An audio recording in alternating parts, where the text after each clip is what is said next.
ಬಸವನ ಸ್ಮರಿಸಿರಿ ಸುಪ್ರಭಾತದಲ್ಲಿ, ಬಳ್ಳಾರಿಗೆ ಶರಣು ಮಾಡಿರಿ ಬೆಳಗು ಜಾವದಲ್ಲಿ. ಚೆನ್ನ ಬಸವನ ಸ್ಮರಿಸಿರಿ ಸುಪ್ರಭಾತದಲ್ಲಿ, ಬಳ್ಳಾರಿಗೆ ಶರಣು ಮಾಡಿರಿ ಬೆಳಗು ಜಾವದಲ್ಲಿ. ಮನ್ನಿರಂಜನ ಮನಿಹನ ಜಂಗಮ ಜಗಭರಿತನ, ಮನ್ನಿರಂಜನ ಮನಿಹನ ಜಂಗಮ ಜಗಭರಿತನ. ಲಿಂಗನಿಷ್ಠ ಇಷ್ಟ ಭಕ್ತರ ಶ್ರೇಷ್ಠ ಸುಮನ ಸುವಾಸನ. ಚೆನ್ನ ಬಸವನ ಸ್ಮರಿಸಿರಿ ಸುಪ್ರಭಾತದಲ್ಲಿ, ಬಳ್ಳಾರಿಗೆ ಶರಣು ಮಾಡಿರಿ ಬೆಳಗು ಜಾವದಲ್ಲಿ.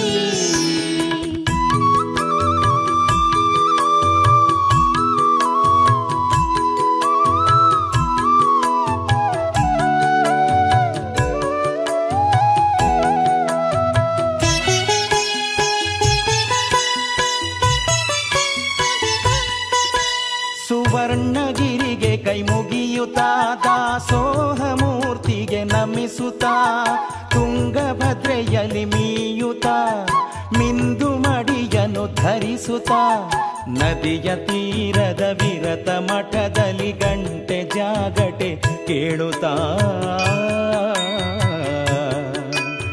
ಲಿಂಗ ಪೂಜೆಯ ಮಾಡುತ್ತಾ,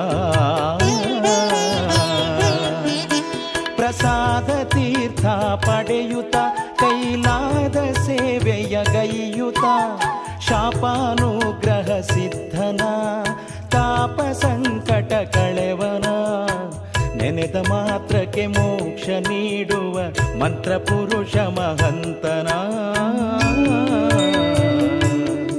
ಶ್ರೀಮಂತನ.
ಸ್ಮರಿಸಿರಿ ಸುಪ್ರಭಾತದಲ್ಲಿ, ಬಳ್ಳಾರಿಗೆ ಶರಣು ಮಾಡಿರಿ ಬೆಳಗು ಜಾವದಲ್ಲಿ.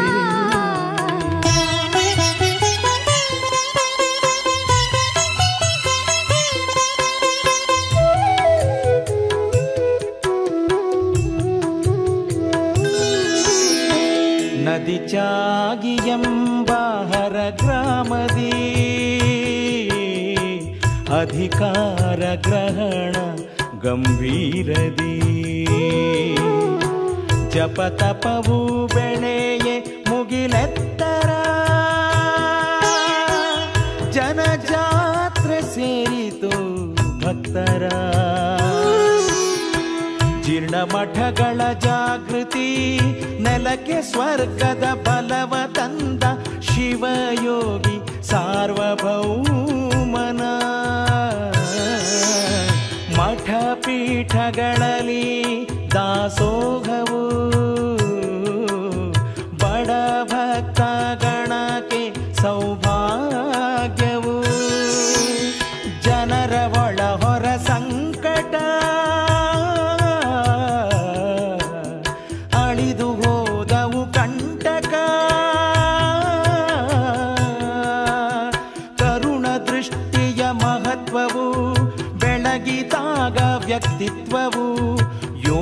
ಪರಿತ್ಯಾಗ ಶಿವಯೋಗವು.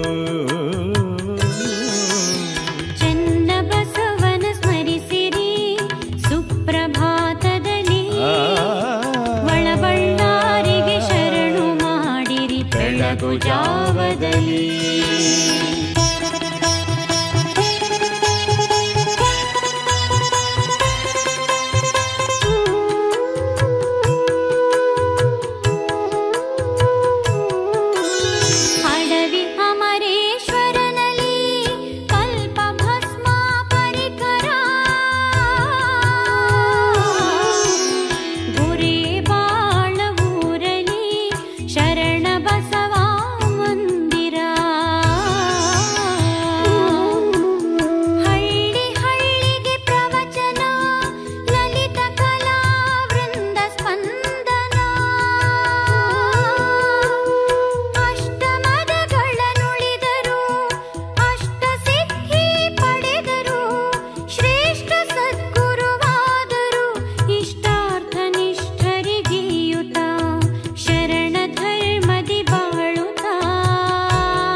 ಬಸವನ ಸ್ಮರಿಸಿರಿ ಸುಪ್ರಭಾತದಲ್ಲಿ, ಬಳ್ಳಾರಿಗೆ ಶರಣು ಮಾಡಿರಿ ಬೆಳಗು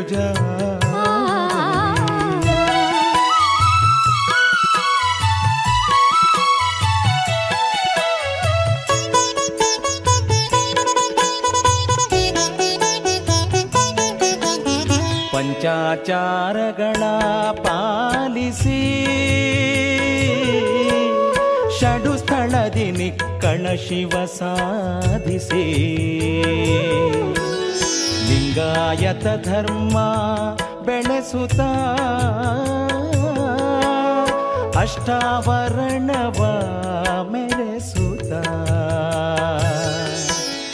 ಎತ್ತರೆತ್ತರ ಏರಿದ ಭಕ್ತ ಜನ ಮನ ಸೇರಿದ ಸಿದ್ಧಲಿಂಗ ಶಿವಯೋಗಿಗೆ ಶಾಂತಮಲ್ಲ ವಿರಾಗಿಗೆ ತಾಯಿ ಬಂಧುವಾಗುತ್ತ, ಹಾಡಿ ಹೊತ್ತು ಕುಣಿಯುತ್ತ ಶಿವ ಶಕ್ತಿಪಾತಗೈದರು, ಪರಮ ಪರಂಜ್ಯೋತಿಯಾದರು, ಕೀಟ ಭ್ರಮರ ಪರಬ್ರಹ್ಮರು,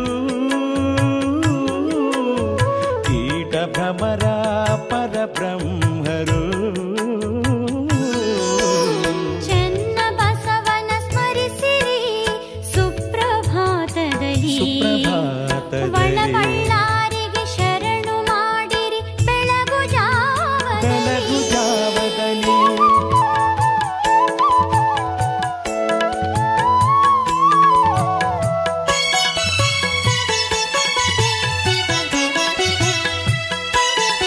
ಶ್ರೀಶೈಲ ಕದಳಿ ವನದಲ್ಲಿ ಹಾಲಿಲ್ಲ ಲಿಂಗಾರ್ಚನೆಯಲಿ, ಮನದಲ್ಲಿ ತಳಮಳ ಉಳಿಯಿತು ನಿಯಮ ಮುರಿಯಿತೆ ಎನಿಸಿತು, ಇದು ಮಲ್ಲಿನಾಥಗೆ ತಲುಪಿತು. ಶಿವ ಬಾಲನಾಗಿ ಹಾಲನು ತಂದಿರಿಸಿ ಮಾಯವಾದನು, ಇನ್ನು ಉಳಿಯಲಾರನು 3-4 ದಿನದಿ ಸಾಯ್ವನು. ಮನೆಗೆ ರೋಗಿಯ ಒಯ್ಯಿರಿ ಕೈಯು ಮೀರಿದೆ ತಿಳಿಯಿರಿ ಎಂದ ವೈದ್ಯರ ಲೆಕ್ಕ ತಪ್ಪಿಸಿ ಜೀವ ಉಳಿಸಿದ ದೇವನ ಮಹದೇವನ ಭವರೋಗ ಯೋಗ ತಜ್ಞನ, ದೇವನ ಮಹದೇವನ ಭವರೋಗ ಯೋಗ ತಜ್ಞನ. ಚನ್ನಬಸವನ ಸ್ಮರಿಸಿರಿ ಸುಪ್ರಭಾತದಲ್ಲಿ, ಒಳಬಳ್ಳಾರಿಗೆ ಶರಣು ಮಾಡಿರಿ ಬೆಳಗು ಜಾವದಲ್ಲಿ.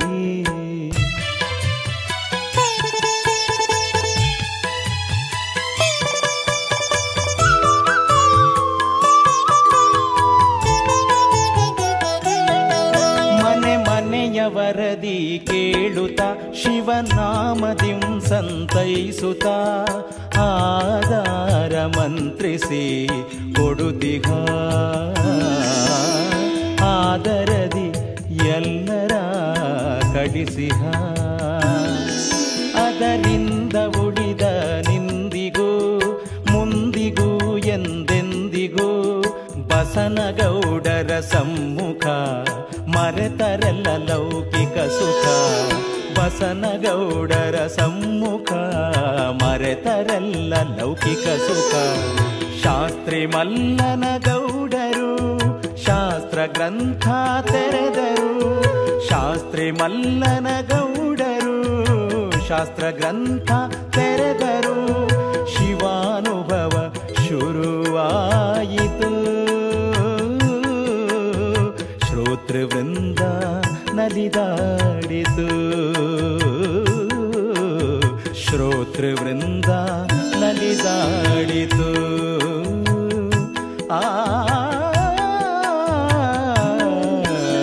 ಚನ್ನಬಸವನ ಸ್ಮರಿಸಿರಿ ಸುಪ್ರಭಾತದಲ್ಲಿ ಒಳಬಳ್ಳಾರಿಗೆ ಶರಣು ಮಾಡಿರಿ ಬೆಳಗು ಜಾವದಲ್ಲಿ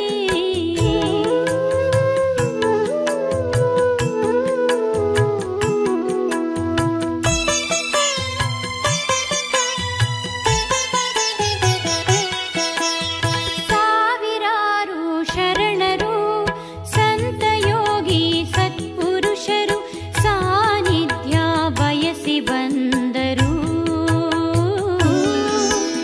ಕಲ್ಯಾಣ ಸಂಪದ ಕಂಡರು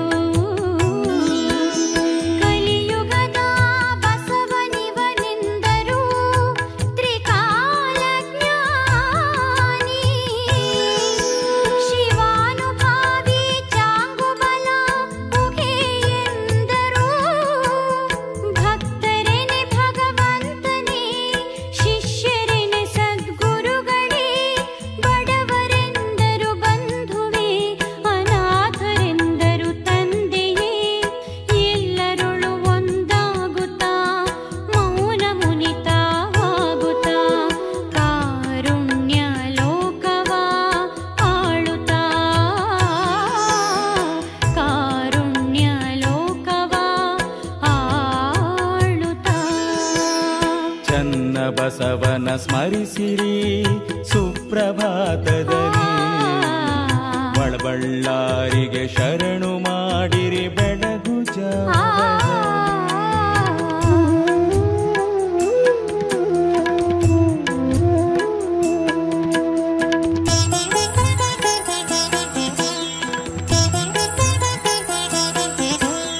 ವಿದ್ಯೆ ವಿನಯದ ಗುಮ್ಮಟ ಹೇಮಕೂಟ ಕಮ್ಮಟ ಗುರು ಶಿಷ್ಯರಾದರು ಸೇತುವೆ ತ್ಯಾಗಯೋಗ ಜಯ ವಿಜಯವೇ ಗುರು ಗೆದ್ದ ಜಗದ್ಗುರು ಸಂಗರಂ ಹಂಪಿಹಾಳ್ಕೆರೆ ಅನ್ನದಾನರಂ ಇದ್ದುದನ್ನು ವಂಚನೆ ಮಾಡದೆ ಬದುಕಿದರು ಯಾರಲು ಬೇಡದೆ ತಂಗಾಳಿಯಾಗಿ ಸೂಸುತ್ತ ಹೊಂಬಿಸಿಲು ತೆರ ಸುಖ ನೀಡುತ್ತ ತಂಗಾಳಿಯಾಗಿ ಸೂಸುತ್ತ ಹೊಂಬಿಸಿಲು ತೆರ ಸುಖ ನೀಡುತ್ತ ಭೂಮಿಯಂತೆ ಜಗ ಹೊತ್ತನು ಮೇಘದಂತೆ ಮಳೆಗರೆದನು ಮೇಘದಂತೆ ಮಳೆಗರೆದನು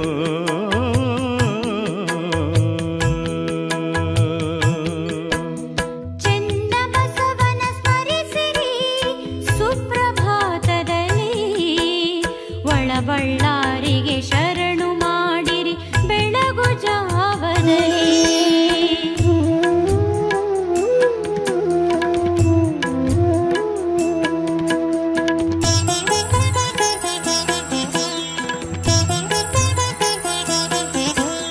ಬಯಲಲುಳಿದ ಮಹಾಲಿಂಗವ ಸ್ಥಿತ ಸಂಗ ಸಿದ್ಧ ಪ್ರಶಾಂತವಾ ಈ ಸುಪ್ರಭಾತದಿ ಕೇಳಿರೈ ದುಮಾನವೆಲ್ಲವ ಮರೆಯಿರೈ ಜನಕ್ಕೆಲ್ಲ ಮಂಗಲ ಬಯಸುತ್ತ ಜಗಕ್ಕೆಲ್ಲ ಶುಭ ಹಾರೈಸುತ್ತ ಜನಕ್ಕೆಲ್ಲ ಮಂಗಲ ಬಯಸುತ್ತ ಜಗಕ್ಕೆಲ್ಲ ಶುಭ ಹಾರೈಸುತ್ತ ಚನ್ನ ಬಸವನ ಸ್ಮರಿಸಿರಿ ಸುಪ್ರಭಾತದಲ್ಲಿ ಒಳಬಳ್ಳಾರಿಗೆ ಶರಣು ಮಾಡಿರಿ ಬೆಳಗು ಜಾವದಲ್ಲಿ ಒಳಬಳ್ಳಾರಿಗೆ ಶರಣು ಮಾಡಿರಿ ಬೆಳಗು ಜಾವದಲ್ಲಿ ಬೆಳಗು ಜಾವದಲ್ಲಿ ಬೆಳಗು ಜಾವದಲ್ಲಿ ಬೆಳಗು ಜಾವದಲ್ಲಿ ಬೆಳಗು ಜಾವದಲ್ಲಿ ಬೆಳಗು ಜಾವದಲ್ಲಿ ಬೆಳಗು ಜಾವದಲ್ಲಿ ಬೆಳಗು ಜಾವದಲ್ಲಿ ಬೆಳಗು ಜಾವದಲ್ಲಿ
ಓಂ ಶ್ರೀ ಗುರು ಬಸವಲಿಂಗಾಯ ನಮಃ. ಬೈದವರನ್ನ ಬರೆದವರೆಂಬೆ, ಬೈದವರನ್ನ ಬಂಧುಗಳೆಂಬೆ, ನಿಂದಿಸಿ ನುಡಿದವರನ್ನ ತಂದೆ ತಾಯಿಗಳೆಂಬೆ, ನಿನಗೆ ವಿಷಮಿಕ್ಕಿದವರನ್ನ ಸಾಕ್ಷಾತ್ ಕೂಡಲ ಸಂಗಮದಾರಿಯನ್ನು. ಪ್ರಾತಸ್ಮರಣೆಯ ಬಸವಾದಿ ಶಿವಶರಣರನ್ನ ಸ್ಮರಣೆ ಮಾಡಿ ಹಾನಗಲ್ಲ ಗುರುಕುಮಾರ ಮಹಾಶಿವಯೋಗಿಯನ್ನು ಹೃದಯ ಮಂದಿರದಲ್ಲಿ ಸ್ಮರಣೆ ಮಾಡ್ತಾರೆ. ಪರಮಾರಾಧ್ಯ ಗುರುವರಾದ ಪೂಜ್ಯ ಶ್ರೀ ಮೃತ್ಯುಂಜಯಪ್ಪಗಳನ್ನು ಹೃದಯ ಮಂದಿರದಲ್ಲಿ ಸ್ಮರಣೆ ಮಾಡಿ ಈ ಭಾಗದ ನೆಲವನ್ನ, ಜಲವನ್ನ, ಗಾಳಿಯನ್ನು ಪಾವನಗೊಳಿಸಿರುವಂಥ ನಮ್ಮ ನಾಡಿನ ಹಿರಿಮೆ, ನಮ್ಮ ಸಂಸ್ಕೃತಿ ಎಲ್ಲವನ್ನೂ ಮೇಲುಮಟ್ಟಕ್ಕೆ ಒಯ್ದಿರುವಂಥ ಪರಮ ಪೂಜ್ಯ ಶ್ರೀ ಚನ್ನಬಸವ ತಾತನವರನ್ನು ಸ್ಮರಣೆ ಮಾಡಿ ಪೀಠ ಪರಂಪರೆ ಎಲ್ಲ ಪರಮ ಪೂಜ್ಯರನ್ನು ಸ್ಮರಣೆ ಮಾಡ್ತಾ ಇಲ್ಲಿ ಬಹಳ ವಿಶೇಷವಾಗಿರುವಂಥ ಕಾರ್ಯಕ್ರಮದಲ್ಲಿ ನಾವು ನೀವೆಲ್ಲ ಕೂಡಿದ್ದೇವೆ. ಇನ್ನು 2 ದಿವಸದಲ್ಲಿ ವಿಶೇಷ ಕಾರ್ಯಕ್ರಮ ಮಂಗಳಾಗ್ತದೆ. ಭವ್ಯವಾಗಿರುವಂತಹ ಶಿಲಾಮಂಟಪವನ್ನು ಕಟ್ಟಿಸಿ ಅದರ ಉದ್ಘಾಟನೆ ಆಗಬೇಕಾದರೆ ಅದಕ್ಕೆ ಅನೇಕ ಸಂಸ್ಕಾರಗಳನ್ನು ಕೊಟ್ಟು ಅದನ್ನು ಉದ್ಘಾಟನೆ ಮಾಡುವಂಥ ಕೆಲಸ ಅಲ್ಲಿ ನಡೆದರೆ ಈ ಜನಗಳಿಗೂ ಒಂದಿಷ್ಟು ಸಂಸ್ಕಾರ ಬೇಕು ಅನ್ನುವಂಥ ಕಾರಣಕ್ಕೆ ಇಲ್ಲಿ ಆಧ್ಯಾತ್ಮಿಕ ಪ್ರವಚನವನ್ನು ಏರ್ಪಾಡು ಮಾಡಿದ್ದಾರೆ. ಇಡೀ ಜೀವನವನ್ನು ಸಮಗ್ರವಾಗಿ ಸಮಾಜಕ್ಕಾಗಿಯೇ ಸಮರ್ಪಿಸಿಕೊಂಡಿರುವಂಥ ಪೂಜ್ಯ ಶ್ರೀ ಸಿದ್ಧಲಿಂಗ ತಾತನವರ ಗುರುವಂದನ ಕಾರ್ಯಕ್ರಮ, ಶಿಲಾಮಂಟಪದ ಉದ್ಘಾಟನೆ, ವೀರಶೈವ ಶಿವಯೋಗ ಮಂದಿರ ಸಂಸ್ಥೆ ಅನ್ನುವಂಥದ್ದು ಒಂದು ಹುಟ್ಟುಕೊಂಡ್ರೆ ಅಖಿಲ ಭಾರತ ವೀರಶೈವ ಮಹಾಸಭೆ ಅನ್ನುವಂಥದ್ದು ಹುಟ್ಟುವಂಥದ್ದು. ಒಂದು ಅಂತರಂಗದ ವಿಕಾಸಕ್ಕಾಗಿ, ಇನ್ನೊಂದು ಸಮಾಜದ ಬಾಹ್ಯದ ವಿಕಾಸಕ್ಕಾಗಿ ಇಂತಹ ಅದ್ಭುತವಾಗಿರ್ತಕ್ಕಂಥ ಪೀಠದ ಒಡೆಯರಾಗಿರ್ತಕ್ಕಂಥವರು. ಮತ್ತು ನಮ್ಮ ಉತ್ತರ ಕರ್ನಾಟಕದ ಹೆಬ್ಬಾಗಿಲು ಅಂದ್ರೆ ಯಾವುದು ಅಂತಂದ್ರೆ ಹುಬ್ಬಳ್ಳಿ 3000 ಮಠ. ಅಮ್ಮ ಹುಬ್ಬಳ್ಳಿಗೆ ಹೋಗಿರಿ? ಯಾರು ಹೋಗಿರಿ? ನೀವು ಹೋದ್ರೆ ಹೂನ ಅನ್ಬೇಕಲ್ಲ, ನೋಡಿರ ಹುಬ್ಬಳ್ಳಿ 3000 ಮಠ? ಹುಬ್ಬಳ್ಳಿ 3000 ಮಠವನ್ನು ನೋಡಿದ್ರೆ ನಮಗೆ ಕಡು ತುಂಬಿ ಬರುತ್ತದೆ. ಉತ್ತರ ಕರ್ನಾಟಕದ ಭಾಗದ ದೊಡ್ಡ ಹೆಬ್ಬಾಗಿಲು ಯಾವುದು ಅಂತಂದ್ರೆ ನಮ್ಮ 3000 ಮಠ. ಎಷ್ಟೋ ಮಂದಿ ಜಗದ್ಗುರು ಇವತ್ತು ದೊಡ್ಡ ಪೀಠಕ್ಕಾಗ್ಯಾರ ಅಂದ್ರೆ ಶಿವಯೋಗ ಮಂದಿರದಿಂದ ಬಂದ ನಂತರದಲ್ಲಿ 3000 ಮಠದೊಳಗೆ ಅಧ್ಯಯನ ಮಾಡಿ ಎಷ್ಟೋ ದೊಡ್ಡ ದೊಡ್ಡ ಮಠಕ್ಕೆ ಜಗದ್ಗುರು ಆಗುವಂಥದ್ದನ್ನು ನಾವು ಕಾಣ್ತೀವಿ. ಆ 2 ಮಠಗಳ ಒಡೆಯರಾಗಿರ್ತಕ್ಕಂಥವ್ರು. ಮೇಲಾಗಿ ನಾನು ಅಲ್ಲಿಂದ ಬಂದು ತಾತನವರ ಅಪ್ಪಣೆ ಮೇರೆಗೆ ನಿಮ್ಮೂರಾಗ 8 ದಿವಸಗಳ ಕಾಲ ಪ್ರವಚನವನ್ನು ಮಾಡಕ್ಕೆ ಏನು ಕುಂತಿರಲ್ಲ. ಈ ಕಾವಳಿ ಬಟ್ಟಿ ದೀಕ್ಷೆಯನ್ನು ಕೊಟ್ಟವ್ರು ಯಾರಾದರೂ ಅಂದ್ರೆ ನಮ್ಮ ಹಿಂದೆ ಕುಂತಿರ್ತಕ್ಕಂಥ ನಮ್ಮ ಜಗದ್ಗುರು ಮಹಾಸನ್ನಿಧಿಯವರು ಅನ್ನುವಂಥದ್ದನ್ನು ಅಭಿಮಾನದಿಂದ ಹೇಳ್ಕೊಳ್ತೇನೆ. ಕಾವಿ ಬಟ್ಟಿಯನ್ನ ದೀಕ್ಷೆಯನ್ನಾಗಿ ಕೊಟ್ಟಂತ ಪರಮ ಪೂಜ್ಯ ಗುರುವರಾದ ಶ್ರೀ ಮಣ್ಣ ಮಹಾರಾಜ ನಿರಂಜನ ಡಾಕ್ಟರ್ ಜಗದ್ಗುರು ಗುರುಸಿದ್ಧ ರಾಜಯೋಗೇಂದ್ರ ಮಹಾಸ್ವಾಮೀಜಿಯವರು 3000 ಮಠ ಹುಬ್ಬಳ್ಳಿ ಮೊನ್ನೆ ತಾನೇ ಮತ್ತೆ ಶಿವಯೋಗ ಮಂದಿರ ಸಂಸ್ಥೆಯ ಅಧ್ಯಕ್ಷರಾಗಿದ್ದಾರೆ. ಅಂತಹ ಪರಮ ಪೂಜ್ಯರ ಶ್ರೀಪಾದಗಳಿಗೆ ಅನಂತ ಕೋಟಿಯ ಭಕ್ತಿಯ ಶರಣು ಶರಣಾರ್ಥಿಗಳನ್ನ ಸಮರ್ಪಣೆಯನ್ನು ಮಾಡಿ ನಮ್ಮೆಲ್ಲರ ಗುರುಗಳು, ನಿಮ್ಮೆಲ್ಲರ ಗುರುಗಳು, ನಿಮ್ಮೆಲ್ಲರ ಕಣ್ಗಾವಲಾಗಿ, ನಿಮ್ಮೆಲ್ಲರ ಬೆಂಗಾವಲಾಗಿ ನಿಮ್ಮನ್ನೆಲ್ಲ ಹರಿಸ್ತಾ ಇರುವಂತ ಪರಮ ಪೂಜ್ಯ ತ್ರಿಕಾಲ ಪೂಜಾ ನಿಷ್ಠರಾಗಿರುವಂತ ವಯೋವೃದ್ಧರಾಗಿರುವಂತ ಪರಮ ಪೂಜ್ಯ ಶ್ರೀ ಮಣ್ಣಿರಂಜನ ಪ್ರಭು ಸ್ವರೂಪ ಸಿದ್ಧಲಿಂಗ ತಾತನವರ ಶ್ರೀಪಾದಗಳಿಗೆ ಅನಂತ ಕೋಟಿ ಭಕ್ತಿಯ ಶರಣಾರ್ಥಿಗಳನ್ನು ಸಮರ್ಪಣೆಯನ್ನು ಮಾಡಿ ವೇದಿಕೆಯ ಮೇಲೆ ಹಲವಾರು ಪರಮ ಪೂಜ್ಯರು, ನಮ್ಮ ಅಡವಿ ಅಮರೇಶ್ವರದ ಶ್ರೀಮಣಿಪುರ ಶಾಂತಮಲ್ಲ ಮಹಾಸ್ವಾಮೀಜಿಯವರ ಶ್ರೀಪಾದಗಳಿಗೆ ಅನಂತ ಕೋಟಿ ಭಕ್ತಿಯ ಪ್ರಣಾಮಗಳನ್ನು ಸಮರ್ಪಣೆಯನ್ನು ಮಾಡಿ ನೀರುಡುಗುಂಬ ಪರಮ ಪೂಜ್ಯರಲ್ಲಿ ನೋಡಿ ನಮ್ಮ ಸಂತೆಕೆಲ್ಲೂರು ಅಜ್ಜರು ಬಂದ. ಅವರು ನಿಮಗೆ ಗೊತ್ತಿರಲಿ, ಮಣ್ಣಿದೊಂದು ಸಣ್ಣ ಆಕ್ಸಿಡೆಂಟ್ ಆಯ್ತು. ಅವ್ರ ಕಾರ್ ಆಕ್ಸಿಡೆಂಟ್ ಆದ್ರೆ ಆ ಗಾಡಿ ನೋಡಿದ್ರೆ ಅಜ್ಜವ್ರಿಗೆ ಭಾಳ ದೊಡ್ಡ ಪೆಟ್ಟ ಆಗ್ಬೇಕು. ಅವರು ತಾತನವ್ರ ಮೇಲೆ ಭಾಳ ಶ್ರದ್ಧಾ, ತಾತನವ್ರಿಗೂ ನಮ್ಮ ಸಂತೆಕೆಲ್ಲೂರು ಅಜ್ಜರ ಮೇಲೆ ಭಾಳ ವಿಶ್ವಾಸ. ನೋಡಿ ಗುರುಗಳ ಶಿಷ್ಯರ ಸಂಬಂಧ ಹೆಂಗೈತಂದ್ರೆ ಅವ್ರನ್ನ ಬಿಟ್ಟು ಇವ್ರು ಏನು ಮಾಡೋದಿಲ್ಲ, ಇವ್ರಿಗೆ ತಿಳಿಸ್ಲಾರ್ದ ನಮ್ಮ ಗುರುಗಳು ಏನು ಮಾಡೋದಿಲ್ಲ. ಅಂತ ಒಂದು ಅವಿನಾಭಾವ ಸಂಬಂಧ ಇರತಕ್ಕಂಥ ಈ ಪ್ರವಚನಕ್ಕೆ ನಾನು ಒಪ್ಪಿಸಿದವ್ರು ಸಂತೆಕೆಲ್ಲೂರು ಅಜ್ಜವ್ರ. ವಿಶೇಷ ಅಂದ್ರೆ ನಿಮ್ಗೆ ಗೊತ್ತಿರಲಿ, ಅಂತ ಆಕ್ಸಿಡೆಂಟ್ ಆದ್ರೆ ಏರ್ಬ್ಯಾಗ್ ಇರ್ತಾವಲ್ಲ, ಏರ್ಬ್ಯಾಗ್ ಓಪನ್ ಆಯ್ತು, ಇಲ್ಲಿ ಅಷ್ಟೇ ತಲೆ ಪೆಟ್ಟು ಬಿದ್ದೈತಿ, ಹೊಲಿಗೆ ಬಿದ್ದಾವ ಅಜ್ಜವ್ರ ಮನೆ ಹೋಗಿ ಮಾತಾಡಿಸಿ ಬಂದ್ರು ತಳಮಳ ಗುರುಗಳಿಗೆ. ಏನಾಯ್ತು ನೋಡ್ಕೊಂಡ್ ಬರ್ಬೇಕು ಅಂತ ಮುಂಜಾನೆ ಹೋದವ್ರು ಸಂಜೆ ಮುಂದೆ ಬಂದ್ರು. ಇನ್ನು 2 ದಿವಸ ನಾ ಬರ್ತಿದ್ದೇನ್ರಪ್ಪ, ಮತ್ತ್ಯಾಕೆ ನೀವು ಬಂದ್ರಿ? ತಡ್ಕೊಳಕ್ ಆಗ್ಲಿಲ್ಲಪ್ಪ, ಅದಕ್ಕೆ ನೋಡಕ್ ಬಂದೆ ಅಂತ ಗುರುಗಳು ಅಂದ್ರು. ಅಷ್ಟು ತ್ರಾಸ ಇದ್ರು ಸಹಿತ ಗುರುಗಳ ಕಾರ್ಯಕ್ರಮ ನಡೆದೈತೆ ಅಂದ್ರೆ ಅದ್ರ ವ್ಯವಸ್ಥೆ ಮಾಡಕ್ ನಾವು ಹೋಗ್ಬೇಕು ಅಂತ ತಿಳ್ಕೊಂಡು ತ್ರಾಸಿನೊಳಗೆ ಬಂದು ಕುಂತಾರಲ್ಲ ಅವರೊಂದು ಜೋರಾಗಿ ಚಪ್ಪಾಳಿಯನ್ನು ತಟ್ಟಿ ಧನ್ಯವಾದಗಳನ್ನು ಸಮರ್ಪಣೆ ಮಾಡಿ ಪೂಜ್ಯರಲ್ಲಿ ಕೂಡ ಶರಣುಗಳನ್ನು ಸಮರ್ಪಣೆ ಮಾಡಿ ಪೂಜ್ಯರಾದ ಜರಡಿಗೆ ಪೂಜ್ಯರಲ್ಲಿ ಕೂಡ ಶರಣುಗಳನ್ನು ಹೇಳಿ ವೇದಿಕೆ ಮೇಲೆ ಆಸೀನರಾಗಿರ್ತಕ್ಕಂಥ ಎಲ್ಲ ಪರಮ ಪೂಜ್ಯರಲ್ಲಿ ಶರಣುಗಳನ್ನು ಹೇಳಿ ಕಲಾವಿದರಲ್ಲಿ ಹಾಗೂ ಈ ಕಾರ್ಯಕ್ರಮಕ್ಕೆ ಆಗಮಿಸಿರುವಂಥ ತಮ್ಮೆಲ್ಲರಿಗೂ ಅಡ್ಡಿ.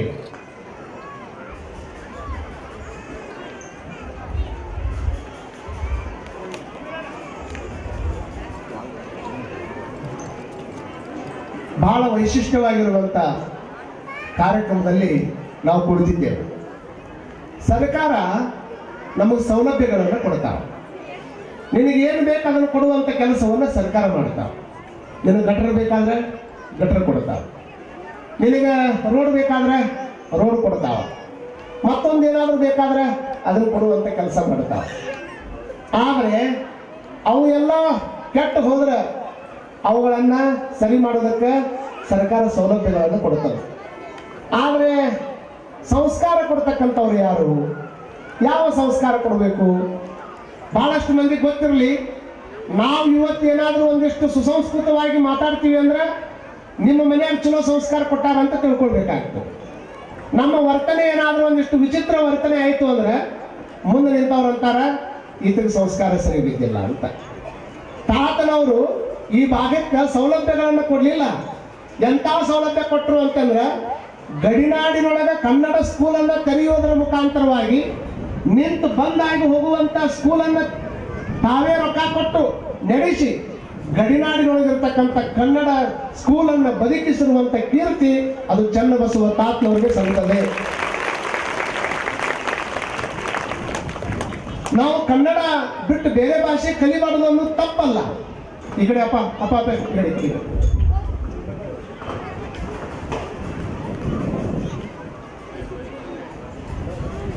ಅಲ್ಲಿ ಬೈಲಹೊನ್ನದ ಪರಮ ಪೂಜ್ಯರು, ಯಡ್ರಾಮಿ ಪರಮ ಪೂಜ್ಯರು, ಚಿಕ್ಕಲಪರ್ವಿ ಪರಮ ಪೂಜ್ಯರು ವೇದಿಕೆಗೆ ದಯಮಾಡಿಸ್ತಾ ಇದ್ದಾರೆ.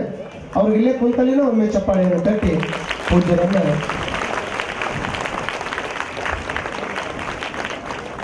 ವೇದಿಕೆಗೆ ಬರಮಾಡಿಕೊಳ್ಬೇಕು.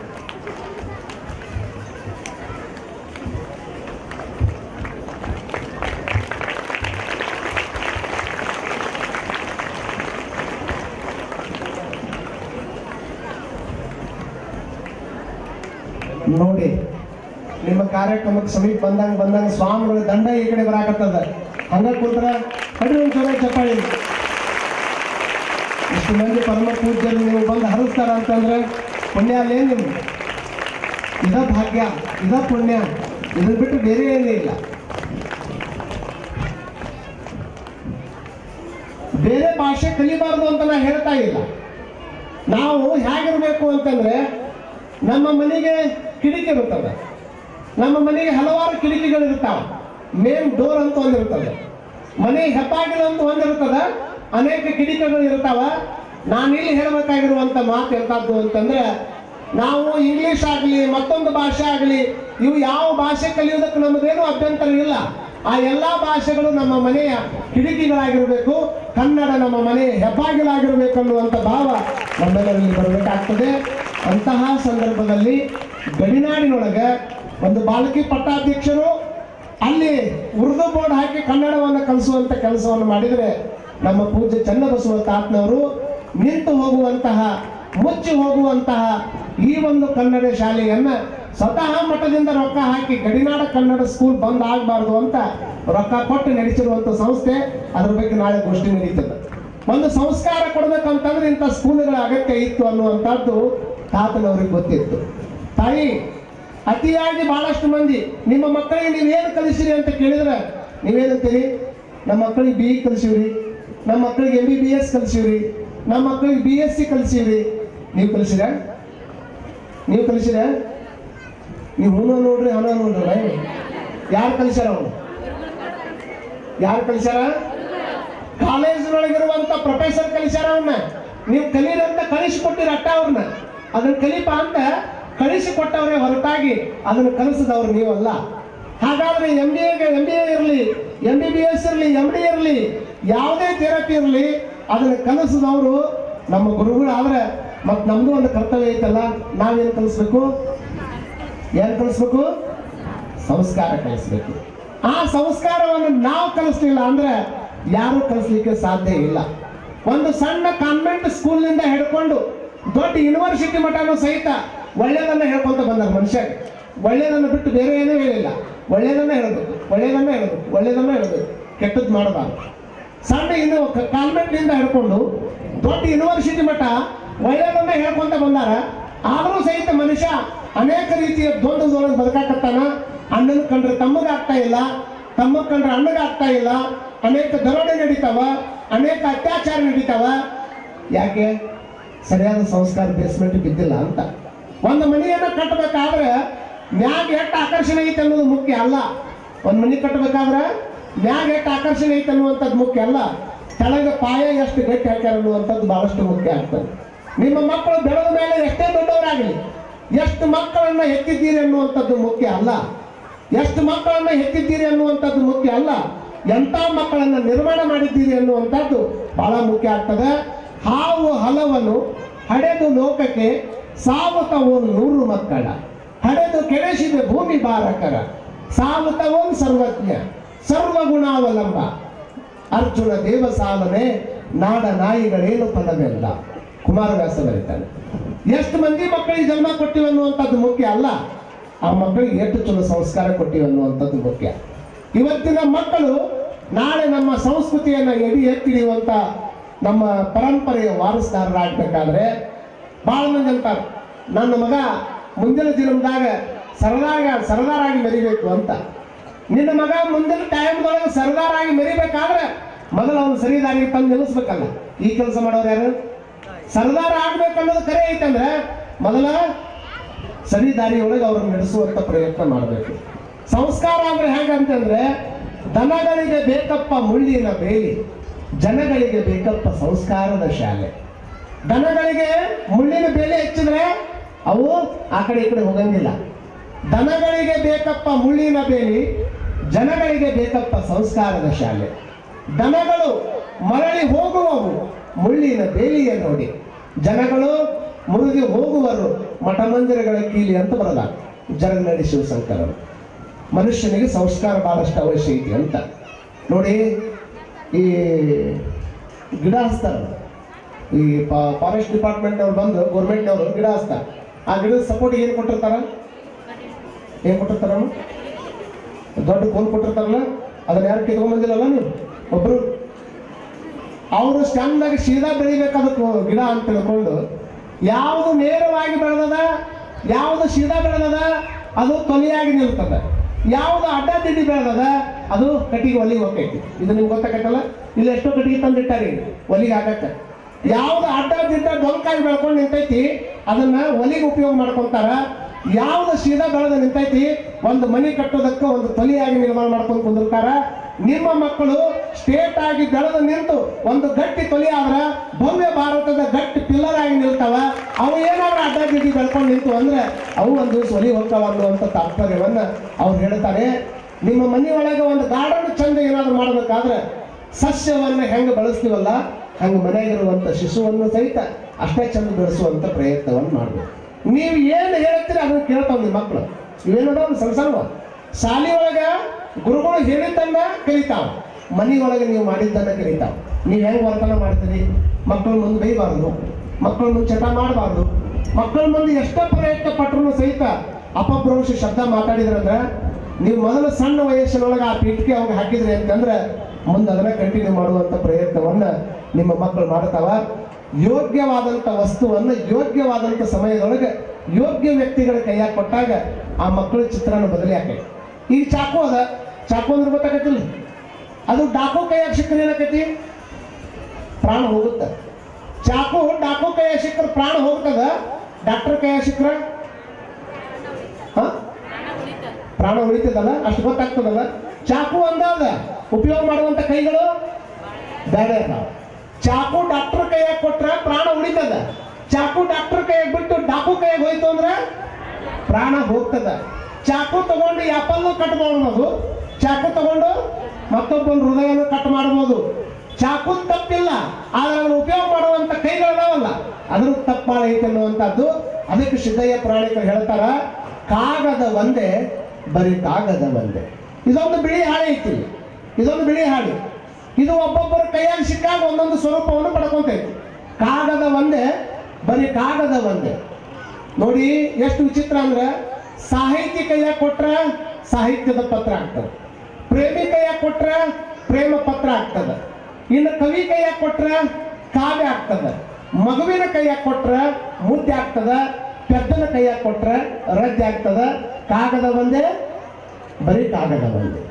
ಒಂದು ಕಾಗದ ಒಬ್ಬೊಬ್ಬರ ಕೈಯಾಗ ಕೊಟ್ಟಾಗ ಒಂದೊಂದು ತರ ಹೆಂಗ ಸ್ವರೂಪವನ್ನು ಪಡ್ಕೊಂತದಲ್ಲ, ಹಂಗ ನಿಮ್ಮ ಮನೆಯ ಮಕ್ಕಳು ನಾಡನ್ನು ಆಳಬೇಕಾದ್ರೆ ನಿಮ್ಮ ಸಂಸ್ಕಾರ ಆ ಮಕ್ಕಳಿಗೆ ಕರೆಕ್ಟ್ ಬಾಳಬೇಕಾಗ್ತದೆ. ಯಾವ ಭೂಮಿ ಮೇಲೆ ಹುಟ್ಟಿರ್ತಕ್ಕಂಥ ಯಾವ ವ್ಯಕ್ತಿನೂ ಸಹಿತ ಅಯೋಗ್ಯ ಅಲ್ಲ. ಆದರೆ ಯೋಜಕ ಯಾರು ಯೋಗ್ಯ ವ್ಯಕ್ತಿ ಕೈಯಾಗ ಸಿಕ್ಕಿಲ್ಲಲ್ಲ, ಅದಕ್ಕೆ ಅವರು ಅಯೋಗ್ಯ ಸ್ವರೂಪವನ್ನು ಪಡ್ಕೊಂಡಿರ್ತಾರೆ. ಒಂದು ಸಂಸ್ಕೃತ ಸುಭಾಷಿತ ಅದ, ಅಮಂತ್ರಂ ಅಕ್ಷರಂ ನಾಸ್ತಿ. ಅಮಂತ್ರಂ ಅಕ್ಷರಂ ನಾಸ್ತಿ ಅಂದ್ರೆ ನಾವು ಯಾವ್ಯಾವ ಮಂತ್ರಗಳನ್ನು ಹೇಳ್ತೀವಲ್ಲ, ಕೆಲವು ಮಂದಿ ಪಂಚಾಕ್ಷರಿ ಮಂತ್ರ ಹೇಳ್ತಾರ, ಇನ್ನು ಕೆಲವು ಜನ ಗಾಯತ್ರಿ ಮಂತ್ರ ಹೇಳ್ತಾರ, ಅನೇಕ ಮಂತ್ರಗಳನ್ನು ಹೇಳೋರು ಅದಾರ. ಆದ್ರೆ ಅವು ಎಲ್ಲಾ ಮಂತ್ರಗಳು ಅಕ್ಷರ ಇರಲಿಲ್ಲ ಅಂದ್ರೆ ಮಂತ್ರಗಳು ಆಗ್ತಿರ್ಲಿಲ್ಲ. ಅಕ್ಷರ ಇರಲಿಲ್ಲ ಅಂತಂದ್ರೆ ಯಾವ ಮಂತ್ರಗಳು ಆಗಕ್ಕೆ ಸಾಧ್ಯ ಇರಲಿಲ್ಲ. ಅಮಂತ್ರಂ ಅಕ್ಷರಂ ನಾಸ್ತಿ, ಸಸ್ಯವು ವನಸ್ಪತಿರ್ ನಾಸ್ತಿ ಅಂತ. ಹಿಂದಿನ ದಿನಮಾನದೊಳಗೆ ನಮ್ಮ ನಾಡಿನಲ್ಲಿ ಬಹುತೇಕ ನಿಮ್ಗೆಲ್ಲ ಗೊತ್ತಿರಲಿ, ಈ ದೇಹದೊಳಗಿರತಕ್ಕಂಥ ರಕ್ತ ಪರಿಕಲ್ಪನೆ ಚಲನವಲನವನ್ನ ನಮ್ಮ ಭಾರತೀಯರು ಕಂಡು ಹಿಡಿದಿದೆ. ಇವತ್ತ ಬಹಳಷ್ಟು ಮಂದಿ ಇತ್ತಿತ್ತಾಗಿನ ದಿನಮಾನದಾಗ ಬ್ರಿಟಿಷರ ಸಾಹಿತ್ಯದ ಮೇಲೆ ಅವರೊಬ್ರು ಯಾರೋ ಕಂಡು ಹಿಡಿದ್ರು ಅಂತ ನಾವು ಹೇಳ್ತೀವಲ್ಲ, ದೇಹದೊಳಗಿರತಕ್ಕಂಥ ರಕ್ತ ಪರಿಚಲನವನ್ನ ಅವತ್ತಿನ ಕಾಲಕ್ಕೆ ನಮ್ಮ ಋಷಿಗಳು ಕಂಡು ಹಿಡಿದಿದೆ. ಚರಕ ಅನ್ನುವಂತಹ ಮಹರ್ಷಿ ಯಾವುದೇ ಎಕ್ವಿಪ್ಮೆಂಟ್ಸ್ ಇರಲಿಲ್ಲ, ಯಾವುದೇ ಅನಸ್ತೇಯ ಇರಲಿಲ್ಲ. ಅಂತ ಟೈಮ್ದೊಳಗೆ ದೇಹವನ್ನು ಇಬ್ಬಾಗ ಮಾಡಿ ದೇಹವನ್ನು ಕೂಡಿಸುವಂತ ತಾಕತ್ತ ಚರಕ ಮಹರ್ಷಿ ಹತ್ರ ಇತ್ತು. ಸುಶ್ರುತ ಮಹರ್ಷಿ ಅನೇಕ ಗಿಡಮೂಲಿಕೆಗಳಿಂದ ಔಷಧಿಯನ್ನು ತಯಾರು ಮಾಡ್ತಿದ್ರು. ನೀವು ಅನ್ಬೋದು, ಯಾವುದೇ ಎಕ್ವಿಪ್ಮೆಂಟ್ಸ್ ಇರ್ಲಾರ್ದನ, ಯಾವುದೇ ಅನಸ್ತೇಯ ಕೊಡ್ಲಾರ್ದನ ದೇಹ ಕೊರದ್ರ ಅವ್ರಿಗೆ ಏನ್ ಹಾಕಿದ್ದಿಲ್ಲ ಅಂತ. ಅಮ್ಮ ಈ ಕಡೆ ಈ ಕಡೆ ಈ ಕಡೆ, ಅಮ್ಮ ಅಮ್ಮ ಈ ಕಡೆ ಲಕ್ಷ್ಯ ಕೊಟ್ಟು. ಸಂಗೀತದೊಳಗೆ ತನ್ಮಯ ಮಾಡ್ತಿದ್ರು ಅವರು. ಸಂಗೀತದೊಳಗೆ ಅಂತ ದೊಡ್ಡ ಶಕ್ತಿ ಅದ. ಆ ಸಂಗೀತವನ್ನು ನುಡಿಸೋದ್ರ ಮುಖಾಂತರವಾಗಿ ಅವ್ರನ್ನ ಆಪರೇಷನ್ ಮಾಡಕ್ ಹೋದ್ರು ಅಂತಂದ್ರೆ ಆ ಸಂಗೀತ ಕೇಳ್ತಾ ಕೇಳ್ತಾ ಕೇಳ್ತಾ ಅವ್ರು ತಮ್ಮನ್ನು ತಾವು ಮರಿತಿದ್ರು. ಅವಾಗ ಅಲ್ಲಿ ಆಪರೇಷನ್ ಮಾಡುವಂತ ಪ್ರಯತ್ನ ಮಾಡ್ತಿದ್ರು. ಸಸ್ಯವು ವನಸ್ಪತಿರ್ ನಾಸ್ತಿ, ಯಾವುದೇ ಎಕ್ವಿಪ್ಮೆಂಟ್ಸ್ ಇಲ್ಲಾರ್ದನ ಕಣ್ಣು ಆಪರೇಷನ್ ಮಾಡಿದವರಲ್ಲ, ದೇಹ ಆಪರೇಷನ್ ಮಾಡಿದ್ರು. ಇವೆಲ್ಲ ನಮ್ಮ ನಾಡಿನ ಸಂಸ್ಕೃತಿ. ಬಹಳಷ್ಟು ಮಂದಿ ಬ್ರಿಟಿಷರ ಇತಿಹಾಸ ಬರೆದ ಮೇಲೆ ನೋಡಿ, ನಮ್ಮ ಭಾರತ ದೇಶದೊಳಗಿರ್ತಕ್ಕಂಥ ವೇದ ಸಂಸ್ಕೃತಿಯ ಗ್ರಂಥಗಳನ್ನ, ಕನ್ನಡದೊಳಗಿರ್ತಕ್ಕಂಥ ಸಂಸ್ಕೃತದೊಳಗಿರ್ತಕ್ಕಂಥ ಗ್ರಂಥಗಳನ್ನ ಮ್ಯಾಕ್ಸ್ ಮುಲ್ಲರ್ ಅನ್ನುವಂತಹ ಒಬ್ಬ ವ್ಯಕ್ತಿ ಅವನು ಇಂಗ್ಲಿಷಿಗೆ ತರ್ಜುಮೆ ಮಾಡಿದ.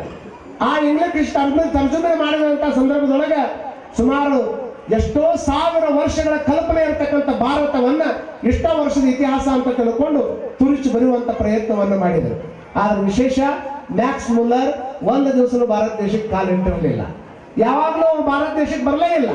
ಕೇವಲ ಗ್ರಂಥಗಳನ್ನು ಅಧ್ಯಯನ ಮಾಡಿ ಇಂಗ್ಲಿಷಿಗೆ ತರ್ಜುಮೆ ಮಾಡುವಂತ ಪ್ರಯತ್ನ ಮಾಡಿದರು. ಇದನ್ನೆಲ್ಲ ಯಾಕೆ ನಾನು ನಿಮ್ಗೆ ಹೇಳಕತ್ತೀನಿ ಅಂತಂದ್ರೆ, ಅವತ್ತಿನ ಕಾಲದೊಳಗೆ ಅಷ್ಟು ಶ್ರೇಷ್ಠ ಭಾರತ ನಮ್ದಾಗಿತ್ತು. ಸಸ್ಯವು ವನಸ್ಪತಿರ್ ನಾಸ್ತಿ, ಪುರುಷೋ ಅಯೋಗ್ಯೋ ನಾಸ್ತಿ. ಯಾವ ಭೂಮಿ ಒಳಗೆ ಹುಟ್ಟಿರ್ತಕ್ಕಂಥ ವ್ಯಕ್ತಿ ಅಯೋಗ್ಯ ಆಗಿ ಹುಟ್ಟಿಲ್ಲ. ಯೋಜಕ ತತ್ರ ದುರ್ಲಭ. ಯಾರು ಸರಿಯಾದ ದಾರಿ ಒಳಗೆ ಹೋಗ್ಸೋರು ಅದಾರಲ್ಲ, ಅವ್ರು ಹೋಗ್ಸೋರು ಇಲ್ಲಾರ್ದಕ್ಕೆ ಇಷ್ಟಕೊಂಡ ಸಮಸ್ಯೆ ಆಗತ್ತದ. ನಿಮಗ ಸಣ್ಣ ವಯಸ್ಸಿನೊಳಗೆ ಏನ್ ಕಟ್ತಾರ್ರಿ ಈ ಹುಡುಗರಿಗೆ? ತೂಗ್ತಾರ್ರಿ. ಹೆಂಗೆ ಏನು ಸಣ್ಣ ವಯಸ್ಸಿನಾಗ ಏನ್ ಕಟ್ತಾರ? ತೊಟ್ಲ ಕಟ್ತಾರ. ಇನ್ನು ವಯಸ್ಸಿಗೆ ಬಂದಾಗ ಏನ್ ಕಟ್ತಾರಪ್ಪ? ಹಣ್ಣಿ ಮೇಲೆ ಏನ್ ಕಟ್ತಾರು? ಎಲ್ಲ ನೀವೇ ಹೇಳ್ತಲ್ಲ, ಅವ್ರೇನು ಹೇಳೋರು. ಸಣ್ಣ ವಯಸ್ಸಿನೊಳಗೆ ತೊಟ್ಲ ಕಟ್ತಾರ, ವಯಸ್ಸಿಗೆ ಬಂದ ಮೇಲೆ ಬಾಸಿಂಗ ಕಟ್ತಾರ, ಹೋದ್ಮೇಲೆ ಚಟ್ಟ ಕಟ್ತಾರಲ್ಲ, ಕಟ್ಟತಾರ. ಅದ್ರಾಗೇನು ಯಾರು ಮಾತಾ ಇಲ್ಲ. ಆದ್ರೆ ಕೆಟ್ಟು ಹೋಗಿರುವಂತ, ದಿಕ್ಕೆಟ್ಟು ಹೋಗಿರತಕ್ಕಂಥ ಈ ಬದುಕನ್ನ ಕಟ್ಟಿಕೊಡೋರು ಇವತ್ತು ಪ್ರಯೋಗ ಮಾಡಿ 600ನೇ ಪ್ರಯೋಗಕ್ಕೆ ಈ ಬದುಕು ಕಂಡು ಹಿಡಿತಾನಲ್ಲ ಥಾಮಸ್ ಅಲ್ವಾ ಎಡಿಸನ್, ಒಮ್ಮೆ ಜೋರಾಗಿ ಚಪ್ಪಾಳೆಯನ್ನು ಕಟ್ಟಿ ಅವ್ರಿಗೆ ಧನ್ಯವಾದಗಳು ಹೇಳಬೇಕಾಗ್ತದೆ. ಇದೇ ಅಂತಾರೆ ಸಂಸ್ಕಾರ ಅಂತ ಕಂಡುಕೊಂಡವ್ರಿಗೆ ಅಂತಾರೆ. ಒಬ್ಬ ಸಣ್ಣ ಹುಡುಗ ಹಿಂಗ ಶಾಲೆಯಿಂದ ಹಿಂಗ್ ಹೋಗಿ ಹೊರಗೆ ಹೋಗ್ತಿತ್ತು ನೋಡಿ. ಯಾವನೋ ಒಬ್ಬ ಬಂದು ಬಂಗಾರದ ಕೈಯಾಗ ಕಳಗ ಹಾಕೊಂಡಿತ್ತು ಎರಡು ಕಡೆ. ನಿಮ್ಮ ಮಕ್ಕಳು ಸಂಸ್ಕಾರಕ್ಕೊಳಗಾಗಿರ್ತಾವ. ಯಾವ ಒಬ್ಬ ಜಗ್ ಕದೀತಿದ್ ನಾನು ಶಾಲೆ ಸಣ್ಣ ಹುಡುಗರು ಇದ್ದಾಗ ಎಲ್ಲ ಮಾಡುವಲ್ಲ. ಅವ್ ಪೆನ್ಸಿಲ್ ಕರ್ಕೊಂಬರವ, ಇದ್ದಿದ್ದು ಕಂಪಾಸ್ ಕಟ್ಟಿ ಕರ್ಕೊಂಬರವ, ಯಾರ ಪೆನ್ ಕರ್ಕೊಂಬರವ. ನೋಡಿ ನೋಡಿ ನೋಡಿ ಅವ್ರು ಸರ್ ಹೇಳಿದ್ರಂತ, ನಾನು ನಿಮ್ಮ ಅಪ್ಪನ ಕರೆಸಿ ಹೇಳ್ತೀನಿ ಸುಮ್ಕಿರು ಅಂತ. ಕರೆಸ್ರಿ ಸರ್ ಅಂದ ನಾವು. ನಮ್ಮ ಅಪ್ಪನ ಕರೆಸ್ತೀರ ಅಂದ್ರೆ ನಾನೇ ಕರ್ಕೊಂಬರ್ತೀನಿ ಅಂತ ಕರ್ಕೊಂಡು ಬಂದವು ಮರುದಿವ್ಸ. ಅವ್ರು ಹೇಳಿದ್ರು ಸರ್ ಅಲ್ರಿ ನಿಮ್ಮ ಮಗ ಪೆನ್ಸಿಲ್ ಕರೀತಾನ, ಕಂಪಾಸ್ ಕರೀತಾನ, ಪೆನ್ ಕರೀತಾನ, ಏನು ಹೇಳೋದಲ್ಲನ್ರಿ ಅವ್ನು. ಅವ್ರ ಅಪ್ಪ ಏನು ಮಾಡ್ಬೇಕಾದ್ರೆ ನೀ ಇದ ದಾರಿ ಒಳಗೆ ನಡಿಬೇಕಪ್ಪ ಅಂತ. ಯಾರು ಯೋಜಕ ಅಂತಂದ್ರೆ ಒಳ್ಳೆ ಮಾರ್ಗದರ್ಶನವನ್ನು ಮಾಡೋರು ಬರ್ಬೇಕಲ್ಲ. ಒಬ್ಬವ ದಿವಸ ಭಿಕ್ಷಾ ಬೇಡ್ತಿದ್ದ, ಎಲ್ಲಾ ಕಡೆನೂ ಭಿಕ್ಷಾ ಬೇಡ್ತಿದ್ದ. ಭಿಕ್ಷಾ ಬೇಡಬೇಕಾದ್ರೆ ಒಂದು ಮಣ್ಣಿನ ಪರಾಳ ಹಿಡ್ಕೊಂಡು ಗುಡಿ ಮುಂದೆ ಕೂತ್ಕೊಂಡು ಭಿಕ್ಷಾ ಬೇಡ್ತಿದ್ದ. ಬೇಡ ತಿನ್ನುವಂತ ಸಂದರ್ಭದೊಳಗೆ ಅಲ್ಲೇ ಇದ್ದಂತ ಒಬ್ಬ ವ್ಯಕ್ತಿ ಕೇಳಿದಂತ, 8 ವರ್ಷಗಳ ಕಾಲ ನಾನು ನೋಡಾಕತ್ತೀನಿ, ಇಲ್ಲೇ ಬೇಡಾಕತ್ತಿ, ನಿನಗೇನು ಅನ್ಸುದಿಲ್ಲ, ಯಾಕೆ ನಿಮ್ಮ ಮನೆಗೆ ಏನು ಕೊಟ್ಟೇ ಇಲ್ಲ ನೀನು ಅಂದಾಗ ಅವ ಹೇಳಿದಂತ, ಸರ್ ನೀವು ಹೇಳ್ದಂಗೆ ನಾನು ದುಡಿಬೇಕಂತೀನಿ ಕರೆ, ಆದ್ರೆ ನಮ್ಮ ತಾಯಿ ಅವನು ಸಾಯುವಂತ ಟೈಮ್ದೊಳಗೆ ಅವಳು ಕೊಟ್ಟಿದ್ದು ಕೇವಲ ಇದೊಂದು ಮಣ್ಣಿನ ಪಾತ್ರೆ. ಇದನ್ನ ಬಿಟ್ಟು ಇರಾಕ್ಸ್ ಮನೆ ಸಹಿತ ಇಲ್ಲ, 10 ರೂಪಾಯಿ ರೊಕ್ಕನೂ ನನ್ನ ಹತ್ರ ಇಲ್ಲ. ಆ ಮಣ್ಣಿನ ಪಾತ್ರೆಯನ್ನು ಕೊಟ್ಟು ಇದನ್ನು ವಿಚಾರ ಮಾಡಿ ಬಳಸುವಂತ ಕೊಟ್ಟಕ್ಕಿ ಸತ್ತು ಹೋಗ್ಯಾಳ. ಈ ಪಾತ್ರೆ ಹಿಡ್ಕೊಂಡು ಇನ್ನೇನು ವಿಚಾರ ಮಾಡೋಕ್ಕಾಗ್ತದ, ಅದಕ್ಕೆ ಭಿಕ್ಷಾ ಬೇಡಕತ್ತೀನಿ ಅಂತ. ಮಣ್ಣಿನ ಪಾತ್ರೆಯನ್ನು ಹಿಡ್ಕೊಂಡು 25 ವರ್ಷಗಳ ಕಾಲ ಭಿಕ್ಷಾ ಬೇಡಿದ್ದ. ಅವ್ರ ತಾಯಿ ಏನು ಹೇಳಿದ್ದು, ಇದನ್ನು ವಿಚಾರ ಮಾಡಿ ಬಳಸು ಅಂತ. ವಿಚಾರ ಮಾಡಿ ಬಳಸು ಅಂತ ಹೇಳಿರುವಂತ ತಟ್ಟೆ ಹಿಡ್ಕೊಂಡು 25 ವರ್ಷ ಭಿಕ್ಷಾ ಬೇಡಿದ್ದ. ಆತ ಒಮ್ಮೆ ವಿಚಾರ ಮಾಡಿದ್ದಿಲ್ಲ. ಯಾವ ಮುಂದೆ ನಿಂತಿದ್ದ ವಿಚಾರ ಮಾಡಿ ಬಳಸಂದಾಳ ಅಂದ್ರೆ ಇದರೊಳಗೆ ಏನೋ ಒಂದು ಶಕ್ತಿ ಇರಬೇಕಂತ ತೆಗೆದು ನೋಡಿದ. ಕೈಯೊಳಗೆ ವಜನ ತಟ್ಟಿ, ವಜ್ಜಿರುವಂತ ತಟ್ಟಿಯನ್ನು ಒಂದು ಕಲ್ಲು ತಗೊಂಡು ಉಜ್ಜಿ ತೆಗೆದು ನೋಡಿದ್ರೆ ಅದು ಕೇವಲ ಮಣ್ಣಿನ ತಟ್ಟೆ ಆಗಿರಲಿಲ್ಲ, 1 kg ಬಂಗಾರದ ತಟ್ಟೆ ಆಗಿತ್ತು. kg ಬಂಗಾರದ ತಟ್ಟಿಯನ್ನ ಏನೂ ಗೊತ್ತಿಲ್ಲಾರ್ದಂತ ನನ್ನ ಮಗನ ಕೈಯಾಗ ಕೊಟ್ರೆ, ಈ ಮಗ ಇದನ್ನ ಏನಾದ್ರು ಮಾಡಿ ಕಳ್ಕೊಂಡ್ರೆ ಮುಂದೆ ಇವನಿಗೆ ಅದು ಉಪಯೋಗಕ್ಕೆ ಬರಂಗಿಲ್ಲ ಅಂತ ತಿಳ್ಕೊಂಡು ಮ್ಯಾಗ ಮಣ್ಣಿನ ಲೇಪ ಮಾಡಿ ಇವನಿಗೆ ವಯಸ್ಸು ಬಂದಾಗ, ತಿಳುವಳಿಕೆ ಬಂದಾಗ ಇದನ್ನ ವಿಚಾರ ಮಾಡಲಿ ಅಂತ ತಾಯಿ ಕೊಟ್ಟು ಹೋದ್ರೆ, ಅದ 1 kg ಬಂಗಾರದ ತಟ್ಟಿಯನ್ನ 9 ಅಲ್ಲ 25 ವರ್ಷ ಹಿಡ್ಕೊಂಡು ಅಡ್ಡಾಡಿದ್ದ. 25 ವರ್ಷ ಹಿಡ್ಕೊಂಡು ಅಡ್ಡಾಡಿದಂಥ ಸಂದರ್ಭದೊಳಗೆ ಅವನ ಕಣ್ಣು ತರ್ಸಕ್ಕೆ ಒಬ್ಬ ಬರ್ಬೇಕಾತಲ್ಲಿ. ನಾನು ಹೇಳಾಕತ್ತಿದ್ದು ಆ ಬಂಗಾರದ ತಟ್ಟಿ ಕತ್ತಿ ಅಲ್ಲ. ಇಲ್ಲೇ ನಾವು ಕುಂತೀವಲ್ಲ, ಪರಮಾತ್ಮ ನಮಗೆ ಮ್ಯಾಗ ಚರ್ಮದ ಹೊದಿಕೆಯನ್ನು ಕೊಟ್ಟು ಒಳಗೆ ಅದ್ಭುತವಾಗಿರ್ತಕ್ಕಂಥ ಜ್ಞಾನದ ಬಂಗಾರವನ್ನು ಕೊಟ್ಟಾನ. ಯಾವ ಜೀವನದೊಳಗೆ, ಯಾರ ದೇಹದೊಳಗೆ ಜ್ಞಾನ ಅನ್ನೋದು ಇರ್ತೈತಿ ಅವ್ರಿಗೆ ಬಹಳ ಬೆಲೆ ಇರ್ತೈತಿ. ಜ್ಞಾನ ಅನ್ನೋದಂಥದ್ದು ಕಮ್ಮಿ ಆಯಿತು ಅಂದ್ರೆ ಇದಕ್ಕೇನು ಬೆಲೆ ಬರಂಗಿಲ್ಲ. ಇನ್ನು ಮನೆಯಾಗ ಸಕ್ರೆ ಚೀಲ ತೊಗೊಂಬಂದ್ರಿ ಅಂತ ಹೇಳ್ತಾರೆ. ಹಿಂದಿನ ಕಾಲದಾಗ ಕೆಜಿ ತರ್ತಿದ್ದಿಲ್ಲ, 1 ಚೀಲ ತೊಗೊಂಬಂದು ಇಟ್ಕೊಂಡಾವ, ಯಾವಾಗಾದ್ರು ಬರ್ತೈತಿ ಬಿಡ ಅಂತ. ಆ 1 ಚೀಲ ತಗೊಂಡು ಬಂದ್ರಂದ್ರೆ ಎಷ್ಟು ಕಾಳಜಿ ಮಾಡ್ತಿದ್ರಿ ಅದಕ್ಕೆ, ಎಷ್ಟು ಕಾಳಜಿ. ಮನೆ ಗುಡಕ್ಕೆ ಹಾಕಿ ಮ್ಯಾಗ ಒಂದು ತಟ್ಟು ಹಾಕಿ ಏನು ಪೂಜೆ ಮಾಡೋದು ಮುಂದೆ ಅಲ್ಕ ಮಾಡೋದು. ಮತ್ತೆ ನಾ ಕೇಳ್ತೀನಿ ನಿಮ್ಗೆ, ನೀವು ಸಕ್ರೆ ಕಾಳಜಿ ಮಾಡಕತ್ತಿರೋ ಚೀಲಕ್ಕೆ ಕಾಳಜಿ ಮಾಡಕತ್ತಿರೋ? ಅಮ್ಮ ಸಕ್ರೆ ಕಾಳಜಿ ಮಾಡಕತ್ತಿರೋ? ಅದ್ರಾಗಿನ ಸಕ್ಕರೆ ಹೆಂಗೆ ಖಾಲಿ ಹಾಕೊಂತ ಬರ್ತದ. ಸಕ್ರೆ ಚೀಲದೊಳಗಿರೋ ಮಠ ಆ ಚೀಲಕ್ಕೆ ಭಾಳ ಬೆಲೆ ಬರ್ತದೆ. ಯಾವಾಗ ಚೀಲದೊಳಗೆ ಸಕ್ಕರೆ ಇರೋ ಮಠ ಚೀಲಕ್ಕೆ ಭಾಳ ಬೆಲೆ ಬರ್ತದೆ. ಯಾವಾಗ ಒಳಗಿರೋ ಸಕ್ಕರೆ ಖಾಲಿ ಆಯಿತು, ಖಾಲಿ ಆದ ಮೇಲೆ ದೊಡ್ಡ ಮಳೆ ಬಂತಂದ್ರೆ, ಮನೆ ತುಂಬ ನೀರು ಬಂದಿತ್ತು ಅಂದ್ರೆ ಚೀಲ ಏನು ಮಾಡ್ತೀರಿ? ಎಲ್ಲಿ ಮಾಡ್ತೀರಿ? ಕಾಲಾಗ ಹಾಕಿರ್ತಿರಲ್ಲ ಅದನ್ನ. ಯಾಕ? ಅದ್ರೊಳಗೆ ಸಕ್ಕರೆ ಇಲ್ಲ. ಸಕ್ಕರೆ ಎಲ್ಲಿ ಮಠ ಇರ್ತದ ಅಲ್ಲಿ ಮಠ ಚೀಲಕ್ಕೆ ಭಾಳ ಬೆಲೆ ಇರ್ತದೆ. ಯಾವಾಗ ಸಕ್ಕರೆ ಖಾಲಿ ಆಗ್ತದ ಅವಾಗ ಚೀಲ ತನ್ನ ಮಹತ್ವವನ್ನು ಕಳ್ಕೊಂತದ. ಹೇಗೋ ಹಂಗೆ ತೊಗಲಿನ ಚರ್ಮದೊಳಗೆ ಕಿಮ್ಮತ್ತಿನ ಜ್ಞಾನ ಅನ್ನುವಂಥ ಸಕ್ಕರೆ ಇರಲಿಲ್ಲ ಅಂದ್ರೆ ಈ ಚೀಲನೂ ಸಹಿತ ಕಾಲು ವರ್ಷಕ್ಕೂ ಉಪಯೋಗ ಆಕತ್ತೆ, ಹೊರತಾಗಿ ಇದನ್ಯಾಗ ಹೋಗ್ಲಿಕ್ಕೆ ಸಾಧ್ಯ ಇಲ್ಲ. ಅದನ್ನು ಕಂಡ ಅಕ್ಕಮಾವದೇವಿ ತಾಯಿ ಹೇಳಿದ್ಲು, ಅಗಸ ನೀರೊಳಗಿದ್ದು ಬಾಯಾರಿ ಸತ್ತಂತೆ ತಮ್ಮೊಳಗಿದ್ದ ಮಹಾಗಣವನರಿಯದೆ ಹೋದರಲ್ಲ ಚನ್ನಮಲ್ಲಿಕಾರ್ಜುನ. ಒಂದು ಅದ್ಭುತವಾದಂಥ ದೊಡ್ಡ ಶಕ್ತಿ ಐತಿ. ಈ ಶಕ್ತಿ ಹೊರಗೆ ತೆಗಿಯಾಕ ಒಬ್ಬ ತಾಯಿ ಅವಶ್ಯಕತೆ ಐತಿ. ಹೆಂಗಿರ್ಬೇಕು ತಾಯಿ ಗೊತ್ತಾ? ನಿಮ್ಗೆಲ್ಲ ಗೊತ್ತೈತಿ. ಇವತ್ತು ನಾವು ಅಷ್ಟು ಬೆಳಕೇ ಕೊಡ್ತೀವಿ. ಈ ಬೆಳಕನ್ನು ಕಂಡು ಹಿಡಿದ ಒಬ್ಬ ಇರ್ಬೇಕಲ್ಲ. ಯಾರಮ್ಮವರು? ಈ ಬೆಳಕಿನ ಬಲ್ಬ್ ಕಂಡು ಹಿಡಿದವ್ರು ಯಾರು? ಆ ಹುಡುಗರು ಹೇಳಕತ್ತ ಒಂದು ಚಪ್ಪಾಳಿ ನೋಡಿರೋದು. ನಿಮ್ಮ ಹುಡುಗರು ಹೇಳಿದವ ನೋಡಿಬೇಕಂದ್ರೆ ಬಹಳ ಮಂದಿಗೆ ಗೊತ್ತದ. ಈ ಬೆಳಕನ್ನು ಕಂಡು ಹಿಡಿಬೇಕಾದ್ರೆ ಈ ಭೂಮಿ ಮೇಲೆ ಅನೇಕ ಸಂಶೋಧನೆಗಳು ಹಾಕೊಂತ ಬಂದಾವ, ಇನ್ನು ಹಾಕೊಂತನೇ ಅದಾವ, ಮುಂದೆ ಹಾಕೊಂತನೇ ಇರ್ತಾವ. ಅವತ್ತಿನ ಕಾಲಕ್ಕೆ ನಾವಂತೀವಿ ಹಿಂದಿನ ಮಂದಿ ಹಂಗಿದ್ರಂತ, ಅವರು ಗಿಡದ ಎಲೆಯನ್ನ ದೇಹಕ್ಕೆ ಆಕಾರ ಮಾಡಿ ಹಾಕೊಂತಿದ್ರಂತ, ಚರ್ಮದ ಹೊದಿಕೆಯನ್ನ ಮೈ ಮೇಲೆ ಹಾಕೊಂತಿದ್ರಂತ, ಗುಹೆದಾಗ ಬದುಕ್ತಿದ್ರಂತ, ಗಡ್ಡಿ ಗೆಣಸು ತಿಂತಿದ್ರಂತ ಅವ್ರ ಹಳಬರು, ಅವ್ರು ನಮ್ಮಿಂದ ಪೂರ್ವಜರು. ಹಿಂಗೆ ನಾವು ಹೇಳ್ತೀವಿ. ಇನ್ನೊಂದು 100 ವಯಸ್ಸು ಹೋತಂದ್ರೆ ಹಿಂಗೆ ಕುಂದಿರ್ತಿದ್ರಂತ, ಹೊರಗೆ ಇಟ್ಟಾಕೊಂಡ ಮಂದಿ ಕುಂದಿರ್ತಿದ್ರಂತ, ಪ್ರವಚನಕ್ಕೆ 1000 ಮಂದಿ ಅವ್ರು 100 ವರ್ಷ ಮೇಲೆ ಹೇಳ್ತಾರೆ. ಕಾಲು ಬದಲಾಕೊಂತ ಬರುತ್ತೆ. ಆ ಬಲ್ಪ್ ಕಂಡು ಹಿಡಿಬೇಕಾದ್ರೆ ಆ ಹುಡುಗ ಸಣ್ಣ ಹುಡುಗಿತ್ತು. ಸಣ್ಣ ಹುಡುಗನ ಶಾಲಿ ಕಳಿಸ್ತಿದ್ರು. ಶಾಲಿ ಕಳಿಸುವಂತ ಸಂದರ್ಭದೊಳಗೆ ಆ ಹುಡುಗ ಒಂದು ಪ್ರಶ್ನೆ ಕೇಳಿದ. ಎಲ್ಲರಿಗೂ ಬಹಳಷ್ಟು ಮಂದಿ ಗೊತ್ತಿರ್ಲಿಕ್ಕಿಲ್ಲ. ನೋಡಿ, ಹಕ್ಕಿ ಹಾರ್ತದಲ್ಲಿ ಹಿಂಗೆ ಹಾರ್ತತಿಲ್ಲ. ಆ ಹುಡುಗ ಅದನ್ನು ಕೇಳಿದ ಶಾಲೆಗ. ಮತ್ತೆ ಹಕ್ಕಿ ಹಾರಕ್ಕೆ ಸಾಧ್ಯ ಐತಂದ್ರೆ ಮನುಷ್ಯ ಯಾಕೆ ಹಾರಕ್ಕೆ ಸಾಧ್ಯ ಇಲ್ಲ? ನೋಡ್ರಿ, ಥಿಂಕಿಂಗ್ ಹೆಂಗೈತಿ. ಒಬ್ಬ ಗುರುತ್ವಾಕರ್ಷಣೆ ಶಕ್ತಿಯನ್ನು ಕಂಡು ಹಿಡಿದಿರ್ತಕ್ಕಂಥ ಸರ್ ಐಸಾಕ್ ನ್ಯೂಟನ್ ಅವರು ಕಂಡು ಹಿಡಿಬೇಕಾದ್ರೆ ಒಂದು ಪ್ರಚೋದನೆ ಆಯ್ತು ಅವ್ರಿಗೆ. ಸೇಬು ಹಣ್ಣಿನ ತೋಟದಾಗ ಮಕ್ಕೊಂಡಿದ್ರು. ಮಕ್ಕೊಂಡಾಗ ಒಂದು ಸೇಬು ಹಣ್ಣು ತೆಳಗೆ ಬಿತ್ತು. ಅವಾಗ ಥಿಂಕಿಂಗ್ ಮಾಡಿದ್ರು ಅವ್ರು, ಸೇಬು ಹಣ್ಣು ಯಾಕೆ ತೆಳಗೆ ಬಿತ್ತಪ್ಪ, ಮ್ಯಾಗ ಯಾಕೆ ಹೊಲಿದ್ದು? ಹಿಂಗೆ ಥಿಂಕಿಂಗ್ ಬಂದಾಗ ಗೊತ್ತಾಗೈತೆ ಮನುಷ್ಯನ ತಲೆ ಹೆಂಗೈತೆ ಅಂತ. ಮ್ಯಾಗ ಬೀಳುವಂತ ಸೇಬು ಹಣ್ಣು ಮ್ಯಾಗಿಂದ ಕೆಳಗೆ ಹೆಂಗೆ ಬಿತ್ತದು? ಮ್ಯಾಗ ಹೋಗ್ಬೋದಾಗಿತ್ತಲ್ಲ. ಹಾಗಾದ್ರೆ ಇದ್ರೊಳಗೆ ಒಂದು ಶಕ್ತಿ ಐತಂತ ಗುರುತ್ವಾಕರ್ಷಣ ಶಕ್ತಿಯನ್ನು ಕಂಡು ಹಿಡಿದ್ರು. ಯಾವಾಗ ಇವ್ರು ಬಲ್ಪ್ ಕಂಡು ಹಿಡಿಬೇಕಂತ ಪ್ರಯತ್ನ ಮಾಡಕತ್ತಿದ್ರಲ್ಲ, ಸಣ್ಣ ವಯಸ್ಸಿದ್ದಾಗ ಹಕ್ಕಿ ಹೆಂಗೆ ಮನುಷ್ಯಾಗ ಹಾರಕ್ಕೆ ಯಾಕೆ ಬರುವುದಿಲ್ಲ ಇಷ್ಟು ಕಂಡು ಹಿಡಿದು ಕೇಳಿದಾಗ ಸರ್ಗೆ ಇಷ್ಟು ತಲೆ ಕೆಡ್ತು. ಹಕ್ಕಿ ಹೆಂಗೆ ಹಾರಕ್ಕೆ ಹೆಂಗೆ ಬರ್ತದೆ ಮನುಷ್ಯಾಗ? ಅದನ್ನೆಲ್ಲ ಹೇಳಕ್ಕೆ ಅವ್ರಿಗೆ ಆಗ್ಬೇಕಲ್ಲ. ಒಂದು ಲೆಟರ್ ಬರೋದು ನಿಮ್ಮ ಮಮ್ಮಿ ಕೈಗೆ ಕೊಡು ಅಂತ ಬಾಕ್ಸ್ ಕೊಟ್ಟು ಬ್ಯಾಗ್ ಕೊಟ್ಟು ಕಳಿಸಿದ್ರು ಹುಡುಗನ್ನ. ಲಕ್ಷದಾಗ ಇಟ್ಕೊಡಮ್ಮ, ನಿಮ್ಮ ಮಕ್ಕಳಿಗೆ ಹೆಂಗೆ ಕೊಡ್ಬೇಕು ಸಂಸ್ಕಾರ ಅಂತ ಹೇಳಕತ್ತಿ. ಒಬ್ಬ ತಾಯಿ ಮನಸ್ಸು ಮಾಡಿದ್ರೆ ನಿಮ್ಮ ಮಕ್ಕಳಿಗೆ ಹೆಂಗೆ ಬೇಕಾದಂಗೆ ತಿದ್ಬೋದು ನೀವು. ಆದ್ರೆ ತಾಯಿ ಮನಸ್ಸು ಮಾಡಲಿಲ್ಲ ಅಂದ್ರೆ ನಿಮ್ಮ ಮಕ್ಕಳು ಬದಲಾಗಂಗಿಲ್ಲ. ಆ ತಾಯಿ ಕೈಯಾಗ ಬಂದು ಹಿಂಗೆ ಲೆಟರ್ ಕೊಟ್ಟವ. ಹಿಂಗೆ ಲೆಟರ್ ಕೊಟ್ಟಾಗ ಹಿಂಗೆ ತೆಗೆದು ಓದಿದ್ರೆ ಏನು ಬಂದಿದೆ? ನನ್ನ ತಂದೆ ತಾಯಿನ ಕಾರಣ ಅಂತ ಹೇಳ್ತಾನೆ. ಬಸ್ನಾಗ ನೋಡ್ರಿ ನೀವು, ಅವಾಗೆಲ್ಲ ಹಾಫ್ ಟಿಕೆಟ್ ತೊಗೊಂಡಿದ್ವಲ್ಲ, ಹಾಫ್ ಟಿಕೆಟ್ ತೊಗೊಂಡಿದ್ವು ಸಣ್ಣ ಹುಡುಗರಿಗೆ. ಅವು ವಯಸ್ಸಾಗಿದ್ರು ಹತ್ತಿ ಕುಂದಿರ್ಸೋದು ಅವ್ರು. ಹಾಗೆ ಕಂಡಕ್ಟರ್ ಬಂದ್ರೆ ಹತ್ತಕ್ಕದ ಎದಕ್ಕೆ ಹತ್ಕೋದು? ಅರ್ಧ ಟಿಕೆಟ್ ತೊಗೊಳಕ. ನೀನು ಒಳ ಬರ ಹೇಳ್ತೀರ, ನೀವು ಕೇಳಿದ್ದೆ ನಾನು ಎಲ್ಲ ಅವನು ಹೇಳಕತ್ತ ಹಂಗೆ ಅರ್ಧ ಟಿಕೆಟ್ ತೊಗೊಳಕಂತ. ಎಲ್ಲ ಅನುಭವ ಆಗ್ಯಾವ ನೀವು ಸಣ್ಣ ವಯಸ್ಸಿನಾಗ. ಹ್ಞೂ ಅಂತ ಅಂದ್ರೆ ನಾ ಹೇಳಕತ್ತಿದ್ದು ಯಾವ ಸಂಸ್ಕಾರ ಕೊಡಕತ್ತೀರ ಅಂತ ನಿಮ್ಮ ಮಕ್ಕಳಿಗೆ. ಇಂಥ ಸಂಸ್ಕಾರ ಕೊಡುವಂಗಿಲ್ಲ. ನಿನ್ನ ನಾಡಿನೊಳಗ ನನ್ನ ದೇಶ, ನನ್ನ ಜನ, ನನ್ನ ಮಾನ ಪ್ರಾಣಗಣ ತೀರಿಸುವ ಇದರ ಋಣ ಈ ಒಂದೇ ಜನ್ಮದಿ ಅಂದಂಗ ಏನೇ ಮಾಡಿದ್ರು ಸಹಿತ ನೀ ಎಕ್ಸ್ಪೈರ್ ಯಾವಾಗ ಅಕ್ಕಿ ಹೇಳಕ್ ಆಗೋದಿಲ್ಲ ತಮ್ಮ.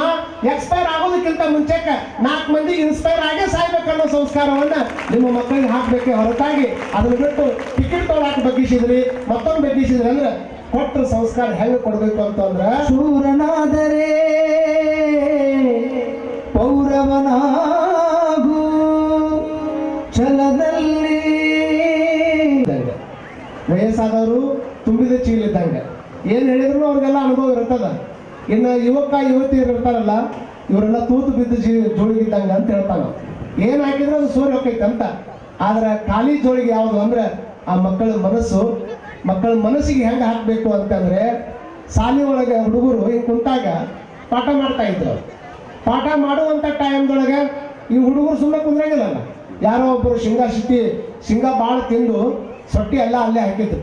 ಅವ ಎಷ್ಟು ಬೆರಕಿದ್ದ ಅಂದ್ರೆ ತಾನು ತಿಂದಾನ, ತನ್ನ ಮುಂದೆ ಹಾಕೋಬೇಕಿಲ್ಲ. ಅವನ ಪಕ್ಕದಾಗ ಯಾವ ಐತೆ ಅವನ ಮುಂದೆ ಹಾಕಿದ್ದವ. ಹುಡುಗರು ಮಾಡೋದು ಕೆಲಸ ಇತ್ತು ನೋಡಿ. ತಿಂದು ಅವನ ಮುಂದೆ ಹಾಕಿದ್ನಲ್ಲ, ಸರ್ ಬಂದು ಕೇಳಿದ ಕೂಡಲೇ ನಾವು ಹುಡುಗರು ನಡಗ ಕತ್ತಿದ್ವು. ಇಲ್ಲ ಸರ್, ನಾ ಇದನ್ನು ತಿಂದಿಲ್ಲ. ಆ ಹುಡುಗ ಹೇಳಾಗ್ತಾ ಇರಲಿ ಇವತ್ತು ತಿಂದಾನಂತ. ಇದನ್ನು ನಾ ತಿಂದಿಲ್ಲ ಅಂತ ಹುಡುಗ ಹೇಳ್ತಾನೆ. ಆದ್ರೂ ಸಹಿತ ಸರ್ ಸಿಟ್ಟಿಗೆದ್ದು ಇಷ್ಟಾಕೊಂಡ ಶಿಪ್ಪಿಯನ್ನು ತೊಗೊಂಬಂದು ಮುಂದೆ ಹಾಕೊಂಡು ಕುಂತಿ ಅಂದ್ರೆ ನೀ ಶಾಲೆಗೆ ಇರಬಾರ ಅಂತ ತಿಳ್ಕೊಂಡು ಒಂದು ಪನಿಷ್ಮೆಂಟ್ ಅಂತ ತಿಳ್ಕೊಂಡು ಆ ಹುಡುಗನ ಬ್ಯಾಗ್ ಕೊಟ್ಟು ಮನೆಗೆ ಕಳಿಸಿದ್ರು.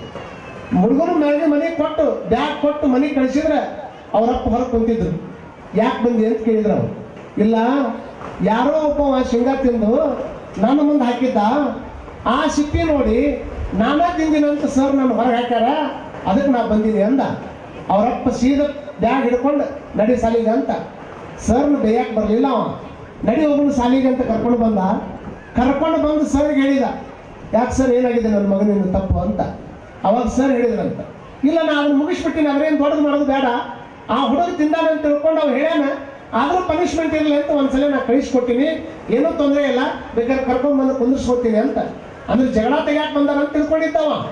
ಆದ್ರೆ ಸರ್ಗೆ ಅವ್ರು ಹೇಳಿದ್ರಂತ, ಆ ಹುಡುಗನ ಕರ್ಕೊಂಡು ಬಂದು ನಿಮ್ಮ ಮಗಂದು ಏನೂ ತಪ್ಪಿಲ್ಲಿದ್ರೆ ಆಮೇಲೆ ನನಗೆ ಗೊತ್ತಾಗ್ಯದ ತಿಂದ ಹುಡುಗನ, ಆದ್ರೆ ಸತ್ಯ ನಾವು ಮುಂದೆ ಹಾಕ್ಯಾನ, ಹಾಗಾಗಿ ಕಳಿಸಿದ್ ನಂದ ತಪ್ಪದ, ಹುಡುಗ ಏನು ಮಾಡಬೇಡ್ರಿ ಅಂತ ಸರ್ ಹೇಳಿದ್ರೆ ಆ ಹುಡುಗನ ಮುಂದೆ ನಿಂದಿರಿಸಿ ಕಪಾಳಕ್ಕೆ ಜೋರು ಹೊಡೆದ್ರಂತವ್.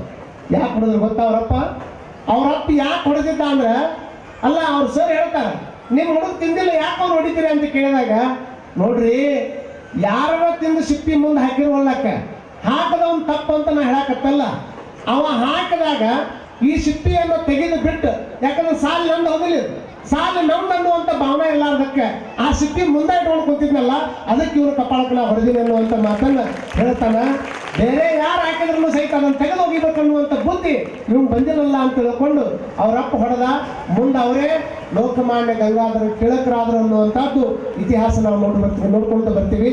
ಹಾಗಾಗಿ ಅಂಥ ಸಂಸ್ಕಾರವನ್ನು ಯೋಗ್ಯವಾದಂಥ ಟೈಮ್ದೊಳಗೆ ನಿಮ್ಮ ಮಕ್ಕಳಿಗೆ ಕೊಡಬೇಕು. ಆಮೇಲೆ ಗುರುಗಳ ಹತ್ರ ಸಂಪರ್ಕಕ್ಕೆ ತೊಗೊಂಬರ್ಬೇಕು ಅವ್ರನ್ನ.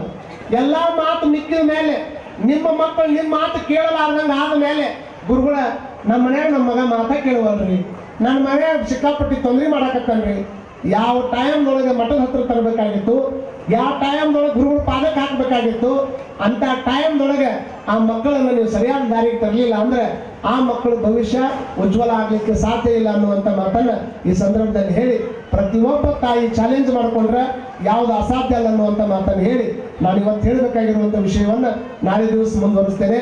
ದಾಸೋಹದ ಬಗ್ಗೆ ಹೇಳಬೇಕಾಗಿತ್ತು, ಆದ್ರೆ ನಿಮ್ಮ ಹುಡುಗರನ್ನ ನೋಡಿ ಆ ಸಂಸ್ಕಾರವನ್ನು ಹೇಳಬೇಕನ್ನೋ ಕಾರಣಕ್ಕೆ ಇವತ್ತಿನ ದಿವಸ ನಾನು ಹೇಳಿದ್ದೇನೆ. ಹಲವಾರು ಪರಮ ಪೂಜ್ಯರು ಇಲ್ಲಿ ಆಗಮಿಸಿದ್ದಾರೆ. ಪರಮ ಪೂಜ್ಯ ಜಗದ್ಗುರು ಮಹಾಸನ್ನಿಧಿಯವರು ಆಶೀರ್ವಚನ ಮಾಡ್ತಾರೆ. ನಮ್ಮ ನದಿ ಚಾಗಿ ಒಳಗೆ ಒಂದು ಐತಿಹಾಸಿಕ ವಿಶೇಷ ಏನು ಅಂತಂದ್ರೆ ದಿವಸ ಗಣಾರಾಧನೆ ನಡೀತದೆ. ಬಹುತೇಕ 12ನೇ ಶತಮಾನದೊಳಗೆ ಶರಣರು ಹಾಕಿಕೊಟ್ಟಿರ್ತಕ್ಕಂಥ ಪರಂಪರೆಯೊಳಗೆ ಕೆಲವು ಮಠಗಳನ್ನ ದಿನನಿತ್ಯ ಆಚರಣೆ ಒಳಗೆ ತರ್ತಾವ. ಅಂತಹ ಆಚರಣೆ ಒಳಗೆ ತರುವಂತ ಅನೇಕ ಮಠಗಳಲ್ಲಿ ಒಂದಾಗಿರ್ತಕ್ಕಂಥ ಅದ್ಭುತವಾದಂಥ ಮಠ ಇನ್ನೊಂದು ಯಾವುದಾದ್ರೂ ಈ ಭಾಗದಾಗ ಐತೆ ಅಂದ್ರೆ ಅದು ನಮ್ಮ ತಾತನವರ ಮಠ ಅನ್ನುವಂಥದ್ದನ್ನು ಹೆಮ್ಮೆಯಿಂದ ನಾವು ಹೇಳಬೇಕಾಗ್ತದೆ. ಗಣಾರಾಧನೆಯನ್ನು ಮಾಡಿಸಿ ಯಾವುದೇ ಕಾರ್ಯಕ್ರಮ ನಡೆದರೂ ಸಹಿತ ಮೊದಲ ಗಣಾರಾಧನೆ ಆಗಲಾರ್ದನ ಯಾರಿಗೂ ಮತ್ತು ಪ್ರಸಾದ ಇರುವುದಿಲ್ಲ. ಮಠದಿಂದಲೂ ಅವ್ರಿಗೆ ದಕ್ಷಿಣ ಕೊಡ್ತಾರ. ಕಲ್ಯಾಣಕ್ಕೆ ಹೋಗೋಕ್ಕಿಂತ ಮುಂಚೆಕ್ಕೆ ಒಬ್ಬ ಬಹುರೂಪಿ ಚೌಡಯ್ಯ ಅಂತಿದ್ದ. ಬಹುರೂಪಿ ಚೌಡಯ್ಯನ ಕೆಲಸ ಏನು ಅಂದ್ರೆ ಅನೇಕ ವೇಷಗಳನ್ನು ಹಾಕೊಳ್ಳೋದು, ಕುಣಿಯೋದು. ಒಂದ್ಸಲ ಅವನಿಗೆ ನಾನು ದಾಸೋಹ ಮಾಡಿಸ್ಬೇಕಲ್ಲ ಅಂತ ಮನಸ್ಸು ಬಂತನು. ಅಷ್ಟೆಲ್ಲ ಶರಣರು ಕರೆದು ದಾಸೋಹ ಮಾಡ್ಸಕ್ಕೆ ರೊಕ್ಕ ಇರಲಿಲ್ಲ. ಅವಾಗ ಆತ ಏನ್ ಮಾಡಿದ, ಅವನ ಪ್ರದೇಶವನ್ನು ಆಳುವಂತ ರಾಜನ ಹತ್ರ ಹೋಗಿ ಸಾಲ ಕೇಳಿದ. ನನಗೊಂದಿಷ್ಟು 10,000 ಹೊನ್ನು ಬೇಕಾಗೈತೆ ಅಂತ. 10,000 ಹೊನ್ನು ತಗೊಂಡು ಏನು ಮಾಡ್ತೀವಿ? ಅವಾಗ ಅವ್ರು ಹೇಳಿದ್ರು, ನಾನು ಎಲ್ಲ ಶರಣರು ದಾಸೋಹ ಮಾಡಿಸ್ಬೇಕಾಗ್ಯದ, ಹಾಗಾದ್ರೆ 10,000 ರೂಪಾಯಿ ನೀನು ಕೊಡ್ಬೇಕಾದ್ರೆ ನನ್ನ ಹತ್ರ ಒತ್ತಿಡಕ್ಕೆ ಏನಾದ್ರು ಐತನೋ ಅಂತ ಕೇಳಿದವ.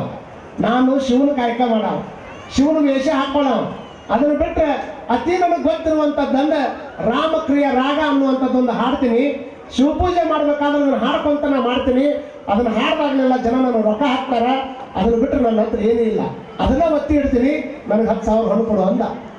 10,000 ರೂಪಾಯಿ ಹೊನ್ನಿಗಾಗಿ ತಾನು ಅತಿ ಪ್ರೀತಿಯಿಂದ ಹಾಡುವಂಥ ರಾಮಕ್ರಿಯ ರಾಗ ಅದನ್ನು ಒತ್ತಿ ಇಡ್ತೀನಿ, ನಿನ್ನ ರೊಕ್ಕ ಮುಟ್ಟು ಮಟ್ಟ ಇದನ್ನು ನಾ ಎಲ್ಲಿ ಹಾಡೋದಿಲ್ಲ ಅಂದ. ಅವಾಗ 10,000 ರೂಪಾಯಿ ರೊಕ್ಕ ಕೊಟ್ಟ, ದೊಡ್ಡ ದಾಸೋಹ ಮಾಡಿದ. ಎಲ್ಲ ಮುಗಿದ ಮೇಲೆ ಶಿವನಿಗೆ ಮನುಷ್ಯ ಸಮಾಧಾನ ಆಗಲಿಲ್ಲ.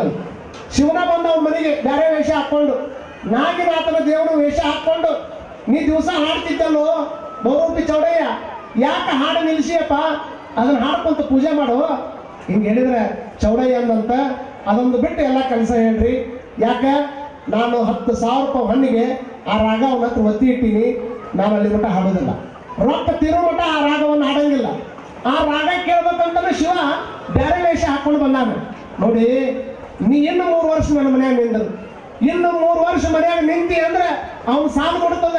ಅವಾಗ ಮರುದಿವಸನ ನಿನಗೆ ಹೆಂಗೆ ಬೇಕಾ ಆ ರಾಗವನ್ನು ಮನಸಾರೆ ಹಾಡ್ತೀನಿ, ಅಲ್ಲಿ ಮಟ್ಟ ಇಲ್ಲೇ ಇರುವಂತಂದ್ರೆ ಸ್ವತಃ ಶಿವ ನಾಗಿನೇತನ ವೇಷ ಹಾಕೊಂಡು ಬಂದು ರಾಮಕ್ರಿಯ ರಾಗ ಹಾಡೋದಕ್ಕೆ ಕೇಳೋದಕ್ಕೆ 3 ವರ್ಷ ಅವನ ಮನೆಯಾಗ ಇದ್ದವ್ರು. ಯವ್ವ ಎಷ್ಟು ವರ್ಷ? 3 ವರ್ಷ. ಅವ ಎದಕ್ಕೆ ಸಾಲ ಮಾಡಿದ್ದ? ಎದಕ್ಕೆ ಸಾಲ ಮಾಡಿದ್ದ? ದಾಸೋಹ ಮಾಡಿಸೋದಕ್ಕೆ ರಾಜನ ಹತ್ರ 10,000 ರೂಪಾಯಿ ಹೊನ್ನಿಗೆ ಸಾಲ ಮಾಡಿದ್ದ. ಅದಕ್ಕೆ ಒತ್ತಿ ಏನಿಟ್ಟಿದ್ದ? ರಾಮಕ್ರಿಯ ರಾಗ ಇಟ್ಟಿದ್ದ. 3 ವರ್ಷ ಆದಮೇಲೆ ನಾಗಿನಾಥ ದೇವ ಶಿವಶರಣರ ವೇಷಗಳನ್ನು ಹಾಕೊಂಡು ಕುಣಿತ ಹೆಂಗೆ ಮಾಡ್ಬೇಕಂತ ಅನೇಕ ಸಲ ಅವ್ನಿಗೆ ಹೇಳ್ಕೊಡ್ತಿದ್ದ, ಅನೇಕ ಬಹುರೂಪಗಳನ್ನು ಮಾಡ್ತಿದ್ದ. ಬಂದ ರೊಕ್ಕ ಹೋಗಿ ಸಿಕ್ಕಾಪಟ್ಟಿ ಕಲೆಕ್ಟ್ ಆದ ಮೇಲೆ ಆ ಕೊಟ್ಟು ಆ ರಾಗವನ್ನು ಬಿಡಿಸ್ಕೊಂಡು ಬಂದಂತೆ. ದಾಸೋಹ ಮಾಡೋದಕ್ಕಾಗಿ ಪ್ರೀತಿಯಿಂದ ಹಾಡುವಂತ ರಾಮಕ್ರಿಯ ರಾಗವನ್ನು ಒತ್ತಿ ಇಟ್ಟಾಗ ಸ್ವತಃ ಶಿವನ ಬಂದು ಆ ರಾಗ ಹಾಡು ಅಂತ ಹೇಳಿದ್ರೆ ಆ ರಾಗ ಮುಗಿಮಠ ರೊಕ್ಕ ಮುಗಿಮಠ ರಾಗ ಹಾಡೋದಿಲ್ಲ ಅಂತ ಅಂದಾಗ 3 ವರ್ಷ ಅವನ ಮನೆಯಾಗೆ ಇದ್ದ. ಆ 3 ವರ್ಷ ಮುಗಿದ ಮೇಲೆ ಅವ ರಾಗ ಹಾಡಿ ಹಾಡಿ ಹಾಡಿ ನೋಡಿದಾಗ ನಾಗಿನಾಥನ ವೇಷ ಕಲಿಸಿ ಸಾಕ್ಷಾತ್ ಶಿವನ ರೂಪ ಮುಂದೆ ಬಂದು ನಿಂತಂತ ಎಷ್ಟು ಖುಷಿ ಆತ ಅವಂಗ. ನಡಿ ಹೋಗೋದು ಚೌಡ ಕೈಲಾಸಕ್ಕೆ ಅಂದವ. ಬೇಡ ನನಗೆ ಕೈಲಾಸ, ಸಾಕು ನನಗೆ ಶಿವಭಕ್ತಿ, ನನಗೆ ಕೈಲಾಸ ಅನ್ನೋದು ಬೇಡಪ್ಪ. ನಾ ರಾಗ ಹಾಡ್ತೀನಿ ಅನ್ನೋ ಕಾರಣಕ್ಕೆ ನೀನ್ ಯಾಗಿನಿಂದ ಬಂದು ಇಲ್ಲಿ ಮಠ ಬಂದಿದ್ದಿಲ್ಲ. ನಾ ಅದನ್ನು ಬಿಟ್ಟಿದ್ದಕ್ಕೆ ನನ್ನ ಮನ್ಯಾಗ 3 ವರ್ಷ ಇದ್ದಿ. ಇದ ನನ್ನ ಕೈಲಾಸ, ನನ್ನ ರಾಗನ ನನ್ನ ಕೈಲಾಸ. ಇದನ್ನ ಹಾಡಿ ನೀನು ತೃಪ್ತಿ ಪಡಿಸ್ತೀನಲ್ಲ, ಇದಕ್ಕಿಂತ ದೊಡ್ಡ ಕೈಲಾಸ ಯಾವುದಿಲ್ಲ. ನಿನ್ನ ಕೈಲಾಸಕ್ಕೆ ನಾ ಬರುವುದಿಲ್ಲ ಅಂತ ಹೇಳ್ತಾನಂದ್ರ ದಾಸೋಹ ಮಾಡಿಸೋದಕ್ಕೆ ಅಷ್ಟಾಕೊಂಡ ಶಕ್ತಿಯನ್ನು ಹಾಕಿ ಮಾಡಿಸ್ತಾನಂದ್ರೆ ಇಲ್ಲಿ ಕೂಡ ಅನೇಕ ಜನ ನಿನ್ನ ರಾತ್ರಿ ಸಿಕ್ಕಾಪಟ್ಟಿ ಬುಂದೆ ಮಾಡುವಂತ ಉಂಡಿ ಮಾಡ್ಯಾರ. ಎಷ್ಟೋ ಮಂದಿ ದಿವಸ ದಾಸೋಹ ಮಾಡಿಸ್ತಾರ. ಅವರೆಲ್ಲರಿಗೂ ಒಂದು ಜೋರಾಗಿ ಕೈ ಮೇಲೆ ಎತ್ತಿ ಚಪ್ಪಾಳೆಯನ್ನು ತಟ್ಟಿ ಇದೇ ಕಾರ್ಯಕ್ರಮ ನಡೀತದ.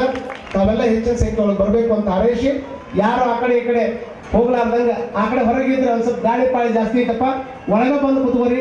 ಜಗದ್ಗುರು ಮಹಾಸನ್ನಿಧಿಯವರ ಆಶೀರ್ವಚನ ಆಗ್ತದ. ಇಂದಿನ ಈ ಮಾತಿಗೆ ವಿರಾಮ ಕೊಡ್ತೇನೆ. ಮಡಕವಾಡದ ಪೂಜ್ಯರು ಇಲ್ಲಿ ತನಕ ನಮ್ಗೆಲ್ಲರಿಗೂ ಏನು ಹೇಳಿದ್ರಂದ್ರೆ, ಅನುಭವಿಗಳು ಹೇಳ್ತಾರೆ, ಅಮೆರಿಕ ನಾಶವಾದರೆ ಜಗತ್ತಿನ ಸಂಪತ್ತು ನಾಶವಾದಂತೆ, ಬ್ರಿಟನ್ ನಾಶವಾದರೆ ಜಗತ್ತಿನ ಪಾರ್ಲಿಮೆಂಟ್ ನಾಶವಾದಂತೆ, ಫ್ರಾನ್ಸ್ ನಾಶವಾದರೆ ಜಗತ್ತಿನ ಫ್ಯಾಷನ್ ನಾಶವಾದಂತೆ, ಜಪಾನ್ ನಾಶವಾದರೆ ಜಗತ್ತಿನ ಸಾಹಸ ನಾಶವಾದಂತೆ. ಒಂದ್ ನೆನ್ಪಿಟ್ಕೊಳ್ಳಿ, ಏನಾದ್ರೂ ಭಾರತ ನಾಶವಾದರೆ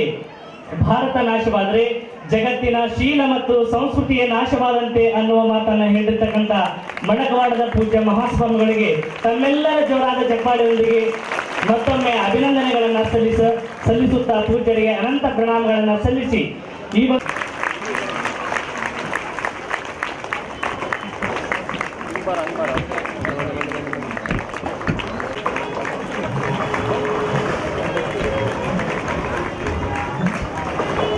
ಸದಾಶಿವದೇವರಿಂದ ಗೌರವ ಸಮರ್ಪಣೆ ಹಾಗೂ ಮಾಲಾರ್ಪಣೆ, ಹಾಗೆ ಶ್ರೀಮಂದಿರಂಜನ ಗೌರವ ಸಮರ್ಪಣೆ ಮಾಲಾರ್ಪಣೆ ನೀಡ್ತಾ ಇದೆ. ಹಾಗೆ ಇನ್ನೋರ್ವ ಪೂಜ್ಯರಾಗಿರ್ತಕ್ಕಂಥ ಶ್ರೀಮಂದಿರಂಜನ ಪ್ರಣವ ಸ್ವರೂಪ ಸದಾಶಿವ ಮಹಾಸ್ವಾಮಿಗಳು ಶ್ರೀ ರುದ್ರಮುನೇಶ್ವರ ಮಠ ಚಿಕ್ಕಲ್ಪದವಿ ಪೂಜ್ಯರಿಗೆ ಶ್ರೀಪೀಠದ ಉತ್ತರಾಧಿಕಾರಿಗಳಿಂದ ಗೌರವ ಸಮರ್ಪಣೆ ಹಾಗೂ ಭಕ್ತಿಪೂರ್ವಕ ಮಾಲಾರ್ಪಣೆ ನೆರವೇರ್ತಾ ಇದೆ. ಮತ್ತೊಮ್ಮೆ ತಮ್ಮೆಲ್ಲರ ಜೋರಾದ ಚಪ್ಪಾಳೆಯೊಂದಿಗೆ ಎಲ್ಲ ಪೂಜೆ ಮಹಾಸನ್ನಿಧಿಯವರಿಂದ, ಸಿದ್ಧಲಿಂಗ ಮಹಾಸ್ವಾಮಿಗಳವರಿಂದ ಹಾಗೂ ಹುಬ್ಬಳ್ಳಿಯ ಜಗದ್ಗುರು 3000 ಮಠದ ಪೂಜ್ಯ ಮಹಾಸನ್ನಿಧಿಯವರಿಂದ ಸನ್ಮಾನ್ಯ ಶ್ರೀ ವೈ ದುರ್ಗವರಿಗೆ ಗೌರವ ಸಮರ್ಪಣೆ, ಆಶೀರ್ವಾದದ ಶ್ರೀರಕ್ಷೆ.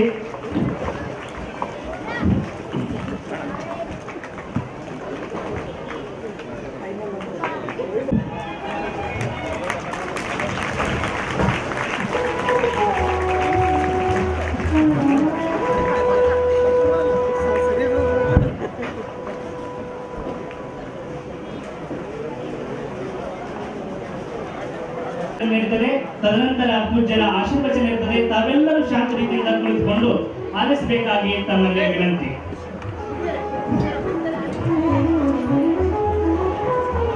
మనం తెలుసుకోవడానికి ధ్యానం చేయాలి.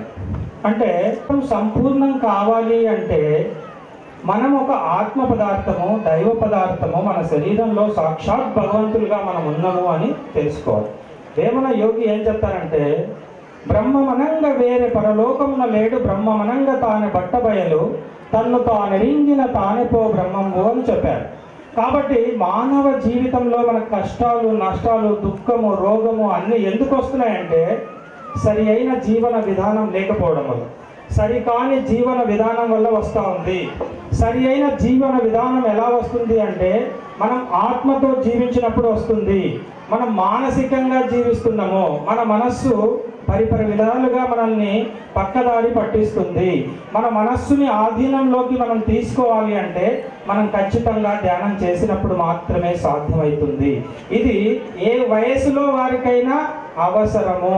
ఇది ఒకప్పుడు ఏదో ముసలి వయసులో చేయాలని అనుకునేవాళ్ళు, అలా కాదు. కూర్చోండి, హాయిగా కూర్చోండి, ప్రశాంతంగా ఉండండి.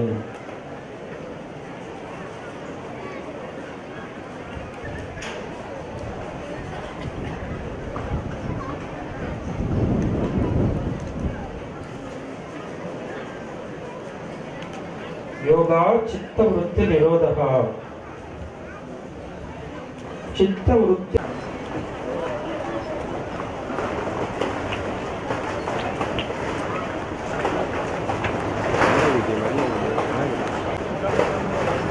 ಹಾಗೆ ಸನ್ಮಾನ್ಯ ಶ್ರೀ ಜಮ್ಮನಗೌಡರು ಇಬ್ರಾಹಿಂ ಕಾಯದಳು ಗುರುಲಿಂಗ ಜಂಗಮ ದಾಯತವನರಿಯಂಕೆ ಸುಲಭೋಪಾಯದಿಂದಿರಿಟ್ಟು ಬಾಹ್ಯ ಸ್ಥಳಕ್ಕೆ ಕುರುಹಾಗಿ ದಾಯ ದೋರಿ ಸಮಸ್ತ ಭಕ್ತ ನಿಕಾಯವನ್ನು ಪಾವನವ ಮಾಡಿದ ರಾಯಪೂರ್ವಾಚಾರ್ಯ ಸಂಘನ ಬಸವ ಕರ್ತೃಗದಿಗೆ ಭಕ್ತಿಪೂರ್ವಕ ಪ್ರಣಾಮಗಳನ್ನು ಸಲ್ಲಿಸಿ ಈ ಕಾರ್ಯಕ್ರಮದ ದಿವ್ಯ ಸಾನ್ನಿಧ್ಯವನ್ನ ದಯಪಾಲಿಸಿರುವಂತಹ ನಮಗೂ ನಿಮಗೂ ನಮ್ಮೆಲ್ಲರಿಗೂ ದರ್ಶನ ಆಶೀರ್ವಾದವನ್ನ ದಯಪಾಲಿಸಲು ಆಗಮಿಸಿರುವಂತಹ ಪರಮ ಪೂಜ್ಯ ಶ್ರೀಮನ್ ಮಹಾರಾಜ ನಿರಂಜನ ಜಗದ್ಗುರು ಡಾಕ್ಟರ್ ಗುರುಸಿದ್ಧ ರಾಜಯೋಗೀಂದ್ರ ಮಹಾಸ್ವಾಮಿಗಳು 3000 ಮಠ ಹುಬ್ಬಳ್ಳಿ ಹಾನಗಲ್ ಹಾಗೂ ಶ್ರೀಮದ್ ವೀರಶೈವ ಶಿವಯೋಗ ಮಂದಿರ ಅಧ್ಯಕ್ಷರ ಶ್ರೀಚರಣಕ್ಕೆ ಭಕ್ತಿಪೂರ್ವಕ ಪ್ರಣಾಮಗಳನ್ನು ಸಲ್ಲಿಸಿ ಶ್ರೀಮಠದ ಒಡೆಯರಾಗಿರುವಂತಹ ಪರಮ ಪೂಜ್ಯ ಶ್ರೀಮನ್ ನಿರಂಜನ ಪ್ರಣವ ಸ್ವರೂಪ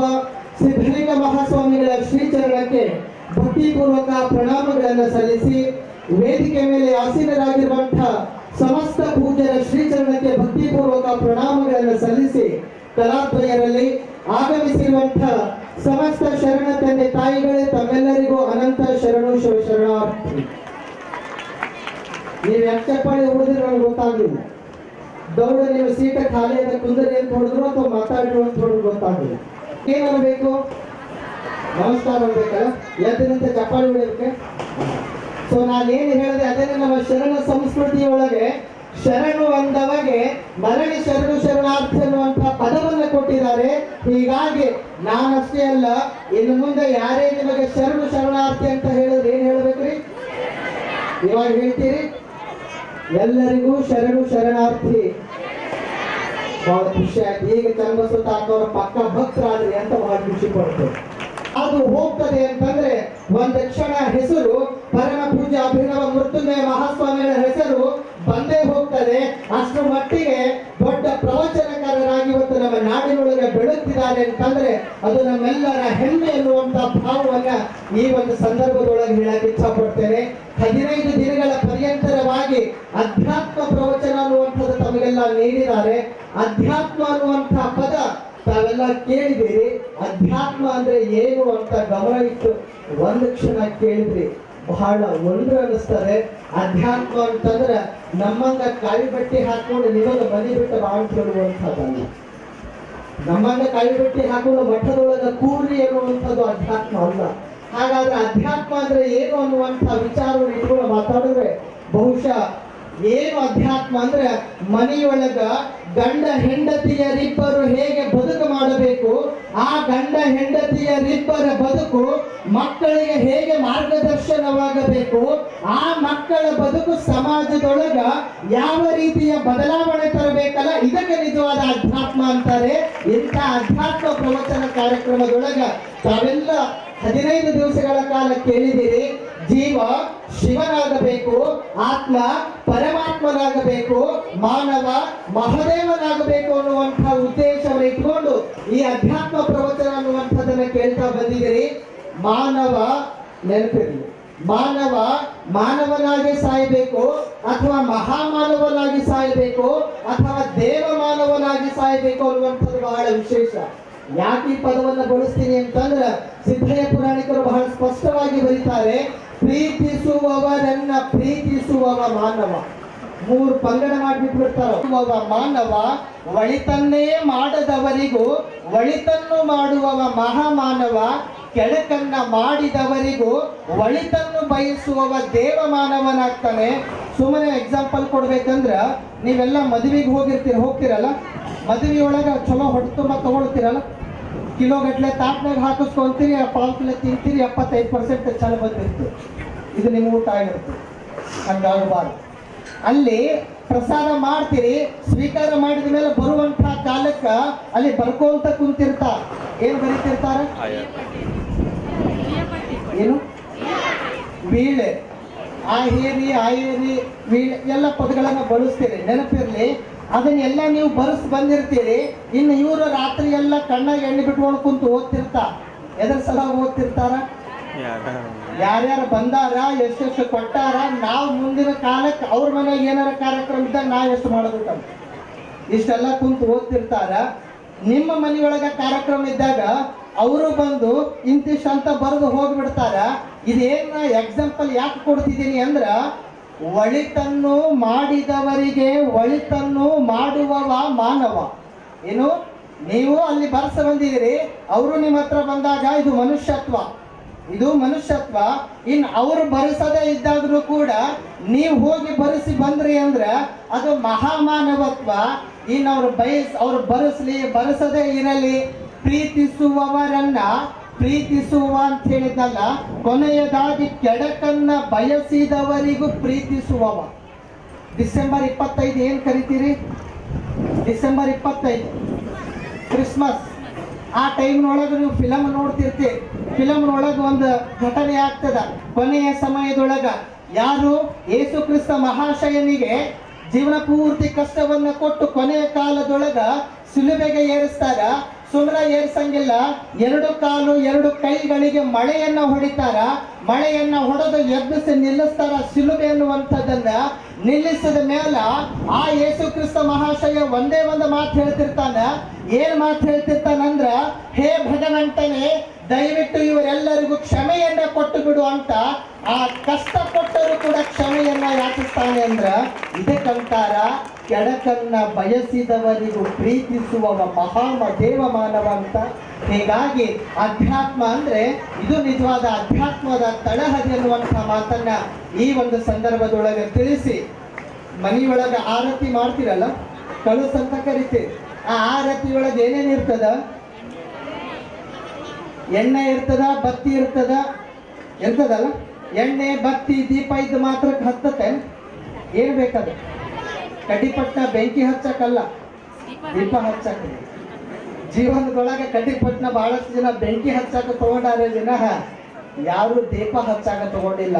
ಇನ್ನೊಬ್ಬರ ಮನೆಯೊಳಗ ದೀಪ ಬೆಳಗಿಸಬೇಕೇ ವಿನಃ ಇನ್ನೊಬ್ಬರ ಮನೆಗೆ ಬೆಂಕಿ ಹಚ್ಚುವಂತ ಕೆಲಸ ಆದ್ರೆ ಅದು ಅಧ್ಯಾತ್ಮ ಅಲ್ಲ. ಯಾರು ಇನ್ನೊಬ್ಬರ ಮನೆಯೊಳಗೆ ದೀಪ ಬೆಳೆಸ್ತಾರಲ್ಲ ಅದು ನಿಜವಾದ ಅಧ್ಯಾತ್ಮ ಅನ್ನುವಂಥ ಮಾತನ್ನ ಎಲ್ಲರೂ ಲಕ್ಷಕೊಟ್ಟು ಕೇಳಬೇಕು. ಹೀಗೆ ಆರತಿ ಅನ್ನುವಂಥದ್ದು ಬೆಳಗ್ತಿರಲ್ಲ, ಬೆಳಗಿದ ಮೇಲೆ ಎಣ್ಣೆ ಖಾಲಿ ಆಗ್ತದ. ಎಣ್ಣೆ ಖಾಲಿ ಆದ ಮೇಲೆ ಏನಾಗ್ತದ? ಆರ್ತದಲ್ಲ. ಎಣ್ಣೆ ಖಾಲಿ ಆದ ಮೇಲೆ ದೀಪ ಆರ್ತದ. 6 ಕಾಲಕ್ಕೆ ಸುಮ್ಮನೆ ಆರಂಗಿಲ್ಲ, ಬತ್ತಿ ಸುಡ್ತಿರ್ತದ. ಸುಡುತ್ತಲ್ಲ. ಆರತಿ ಆರತ್ತ 6 ಕಾಲಕ್ಕೆ ಸುಮ್ಮನೆ ಆರಂಗಿಲ್ಲ, ನಾರತ್ ಬಹಳ ಘಮ ಘಮ ಅಂತ ವಾಸ ಬರ್ತಿರ್ತಲ್ಲ. ದೀಪ ಬತ್ತಿ ಸುಡು ಕಾಲಕ್ಕೆ ಬಹಳ ನಾರ್ತಿರ್ತದೆ. ಏನಿದ್ರ ವೈಶಿಷ್ಟ್ಯ? ಆರತಿ ಆರತ್ತ, ಆರಿದ ಮ್ಯಾಲ ನಾರತ್. ಆರತಿ ಆರತ್ತ, ಆರಿದ ಮೇಲೆ ನಾರತ್ತ. ನಾ ಆ ಆರತಿ ಬಗ್ಗೆ ಹೇಳಕತ್ತಿಲ್ಲ, ಈ ದೇಹ ಅನ್ನುವಂಥ ಆರತಿಯ ಬಗ್ಗೆ ಮಾತಾಡಕತ್ತೀನಿ. ಎಲ್ಲಿಯವರೆಗೂ ಈ ದೇಹ ಅನ್ನುವಂಥ ಆರತಿಯೊಳಗ ಎಣ್ಣೆ ಅನ್ನುವಂಥ ಉಸಿರು ಇರ್ತದೆ ಅಲ್ಲಿವರೆಗೂ ಇದಕ್ಕೆ ಕಿಮ್ಮತ್ತು ಸಿಗ್ತದ. ಯಾವಾಗ ಈ ದೇಹದಿಂದ ಉಸಿರು ಅನ್ನುವಂಥದ್ದು ನಿಂತು ಹೋಗ್ತದೆ, ಆತ ಸ್ವಾಮಿ ಇರ್ಲಿ, ರಾಜಕಾರಣಿ ಇರ್ಲಿ, ಮತ್ತೊಬ್ಬ ಇರ್ಲಿ, ಮಗದೊಬ್ಬ ಇರ್ಲಿ, ಹೆಣ ಹೆಣ ಅಂತ ಹೇಳಿ ನಾರೋಕ್ಕಿಂತ ಮೊದಲು ಮಣ್ಣು ಮಾಡಿ ಬಂದು ಬಿಡ್ತೀವಿ. ಹೀಗಾಗಿ ಇದನ್ನು ನಾರೋಕ್ಕಿಂತ ಮೊದಲ ಅರಳಬೇಕಾಗ್ಯದ. ಈ ಅರಳುವಿಕೆಯ ಜೀವನವೇ ಅಧ್ಯಾತ್ಮ ಪ್ರವಚನ ಅನ್ನುವಂಥ ಮಾತನ್ನ ಈ ಒಂದು ಸಂದರ್ಭದೊಳಗೆ ತಿಳಿಸಿ, ಸಮಯದ ಅಭಾವ ಇರೋದ್ರಿಂದ ಇನ್ನೂ ಪೂಜ್ಯರು ಆ ಜಗದ್ಗುರು ಮಹಾಸನ್ನಿಧಿಯವರ ಆಶೀರ್ವಚನ ಇರೋದ್ರಿಂದ ಜಗದ್ಗುರು ಮಹಾಸನ್ನಿಧಿಯವ್ರ ಬಗ್ಗೆ ಮಾತಾಡಬೇಕು ಅಂತಂದ್ರೆ ಬಹುಶಃ ಒಂದು ಮಾತಿದೆ. ಜಗದ್ಗುರು ಅಂತ ಯಾರಿಗೆ ಕರೀತಾರೆ ಅಂತಂದ್ರೆ ಅವಸ್ಥಾತ್ರಯಗಳ ಮೀರಿದಾತಂ ಜಗದ್ಗುರು ಅಂತ ಒಂದು ಮಾತಿದೆ.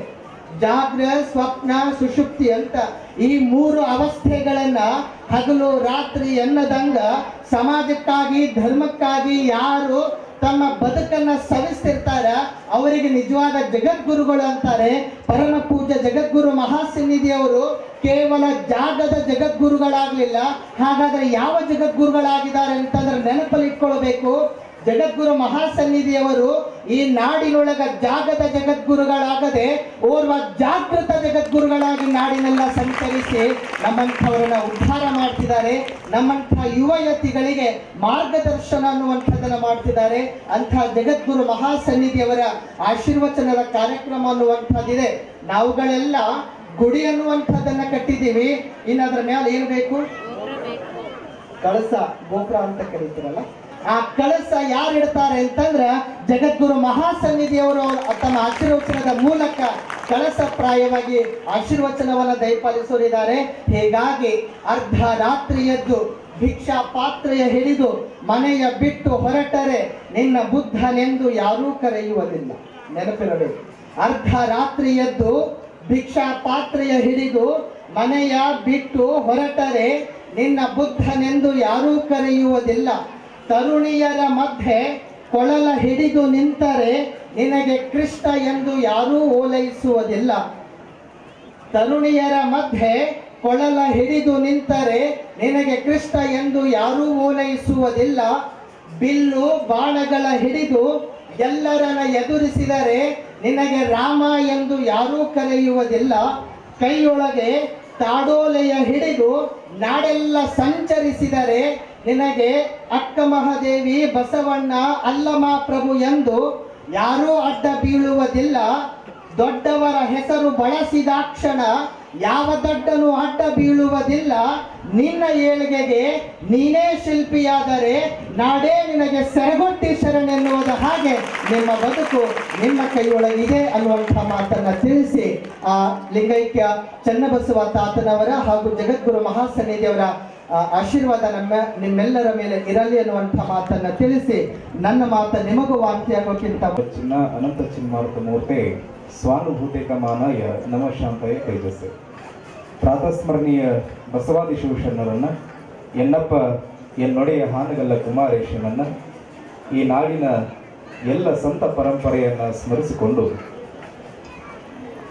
ನದಿಚಾಗಿಯ ಶ್ರೀ ತೋಂಟದಾರ್ಯ ಮಠದ ಈ ಅಭೂತಪೂರ್ವವಾಗಿರುವಂತಹ ಕಾರ್ಯಕ್ರಮ, ಈ ಕಾರ್ಯಕ್ರಮದ ದಿವ್ಯ ಸಾನ್ನಿಧ್ಯವನ್ನು ವಹಿಸಿ ನಮಗೆ ನಿಮಗೆಲ್ಲರಿಗೂ ಕೂಡ ದರ್ಶನ ಆಶೀರ್ವಾದವನ್ನು ಕರುಣಿಸ್ತಾ ಇರುವಂತಹ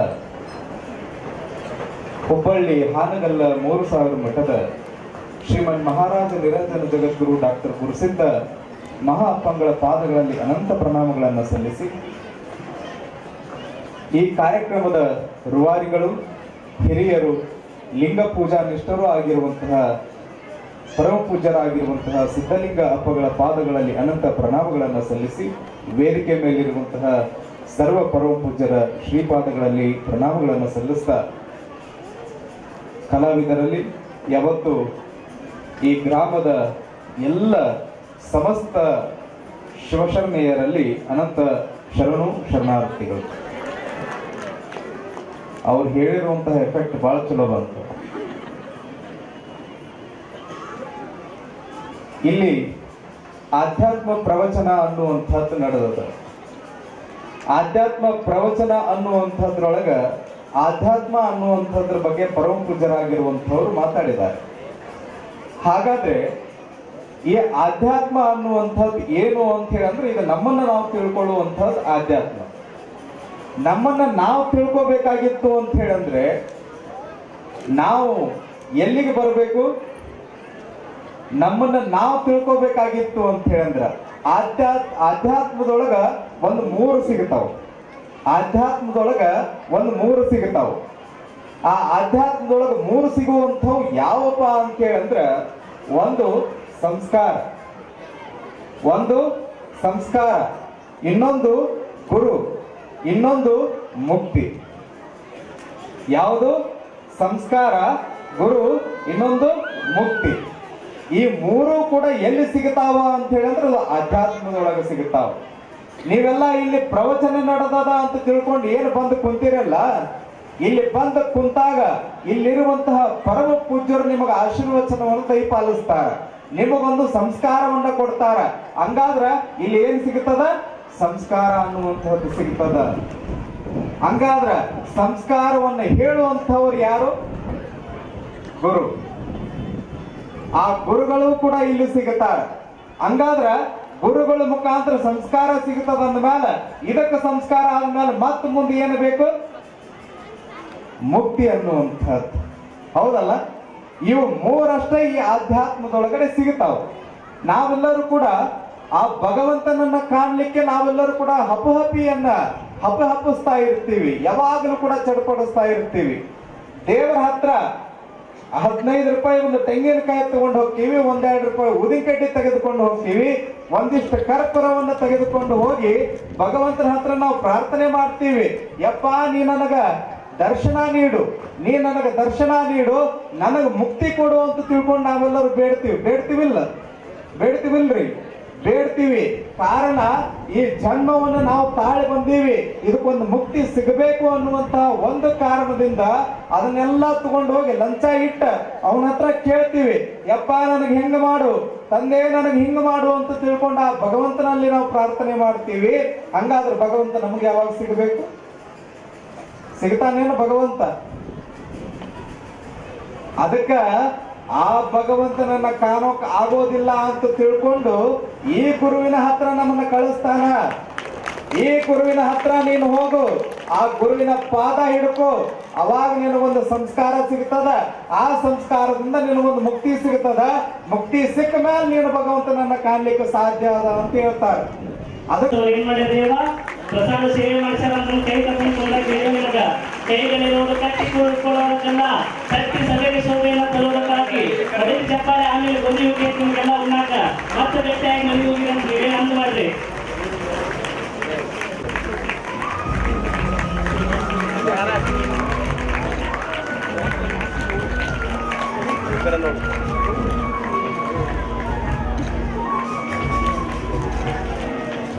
ಅವರಿಗೆ ಗೌರವ ಸಮರ್ಪಣೆಯನ್ನು ಮಾಡ್ತಿದ್ದಾರೆ. ನಾನು ಜಗದ್ಗುರುಗಳಲ್ಲ, ನಾನು ಚನ್ನಬಸವ ಶಿವಯೋಗಿಯನ್ನ ಸಿದ್ಧಲಿಂಗ ತಾತನವರಲ್ಲಿ ನಾನು ಕಾಣ್ತೀನಿ ಅನ್ನುವ ದೊಡ್ಡ ಮನಸ್ಸಿನಿಂದ ಪೂಜ್ಯರಿಗೆ ಗೌರವ ಸಮರ್ಪಣೆಯನ್ನ ಮಾಡ್ತಿದ್ದಾರೆ. ಪೂಜ್ಯರಿಗೆ ಅನಂತ ಕೋಟಿ ಪ್ರಣಾಮಗಳು. ಲಿಂಗ ಪೂಜಾ ನಿಷ್ಠರು, ಸಾತ್ವಿಕ ಸದ್ಗುಣಗಳ ಸಾಕಾರ ಮೂರ್ತಿಗಳು ಆದಂತಹ ಶ್ರೀಮಾನಿಪುರ ಸಿದ್ಧಲಿಂಗ ಮಹಾಸ್ವಾಮಿಗಳವರಲ್ಲಿ ನಮ್ಮ ಶರಣಗಳನ್ನು ಹೇಳ್ತಾ, ಉಳಿದ ಎಲ್ಲ ಶ್ರೀಗಳವರಿಗೆ ನಮ್ಮ ಶರಣಗಳನ್ನು ಹೇಳಿ, ಇಲ್ಲಿಯವರೆಗೆ ಆಧ್ಯಾತ್ಮಿಕ ಪ್ರವಚನವನ್ನು ಮಾಡ್ತಾ ಬಂದಿರತಕ್ಕಂತಹ ಮೊಣಕವಾಡದ ಮೃತ್ಯುಂಜಯ ಮಹಾಸ್ವಾಮಿಗಳವರಿಗೆ ಶರಣುಗಳನ್ನು ಹೇಳ್ತಾ, ಯಾವತ್ತು ಸಮಸ್ತ ಸದ್ಭಕ್ತರೇ ಮತ್ತು ತಾಯಂದ್ರೆ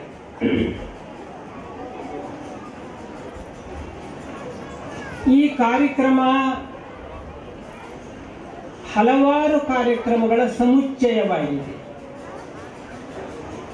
ಶಿಲಾಮಂಟಪದ ಉದ್ಘಾಟನೆ ಇದೆ, ಗಡಿನಾಡಿನ ಉತ್ಸವ ಇದೆ, ಚನ್ನಬಸವ ತಾತನವರ ಪಟ್ಟಾಧಿಕಾರದ ವಜ್ರ ಮಹೋತ್ಸವ ಇದೆ ಮತ್ತು ಸಿದ್ಧಲಿಂಗ ಗುರುಗಳವರ ಗುರುವಂದನೆ ಇದೆ, ಗದ್ದುಗೆಯ ಪ್ರತಿಷ್ಠಾಪನೆ ಇದೆ. ಹೀಗೆ ಹಲವಾರು ಕಾರ್ಯಕ್ರಮಗಳ ಸಮುಚ್ಚಯ ಇದೆ.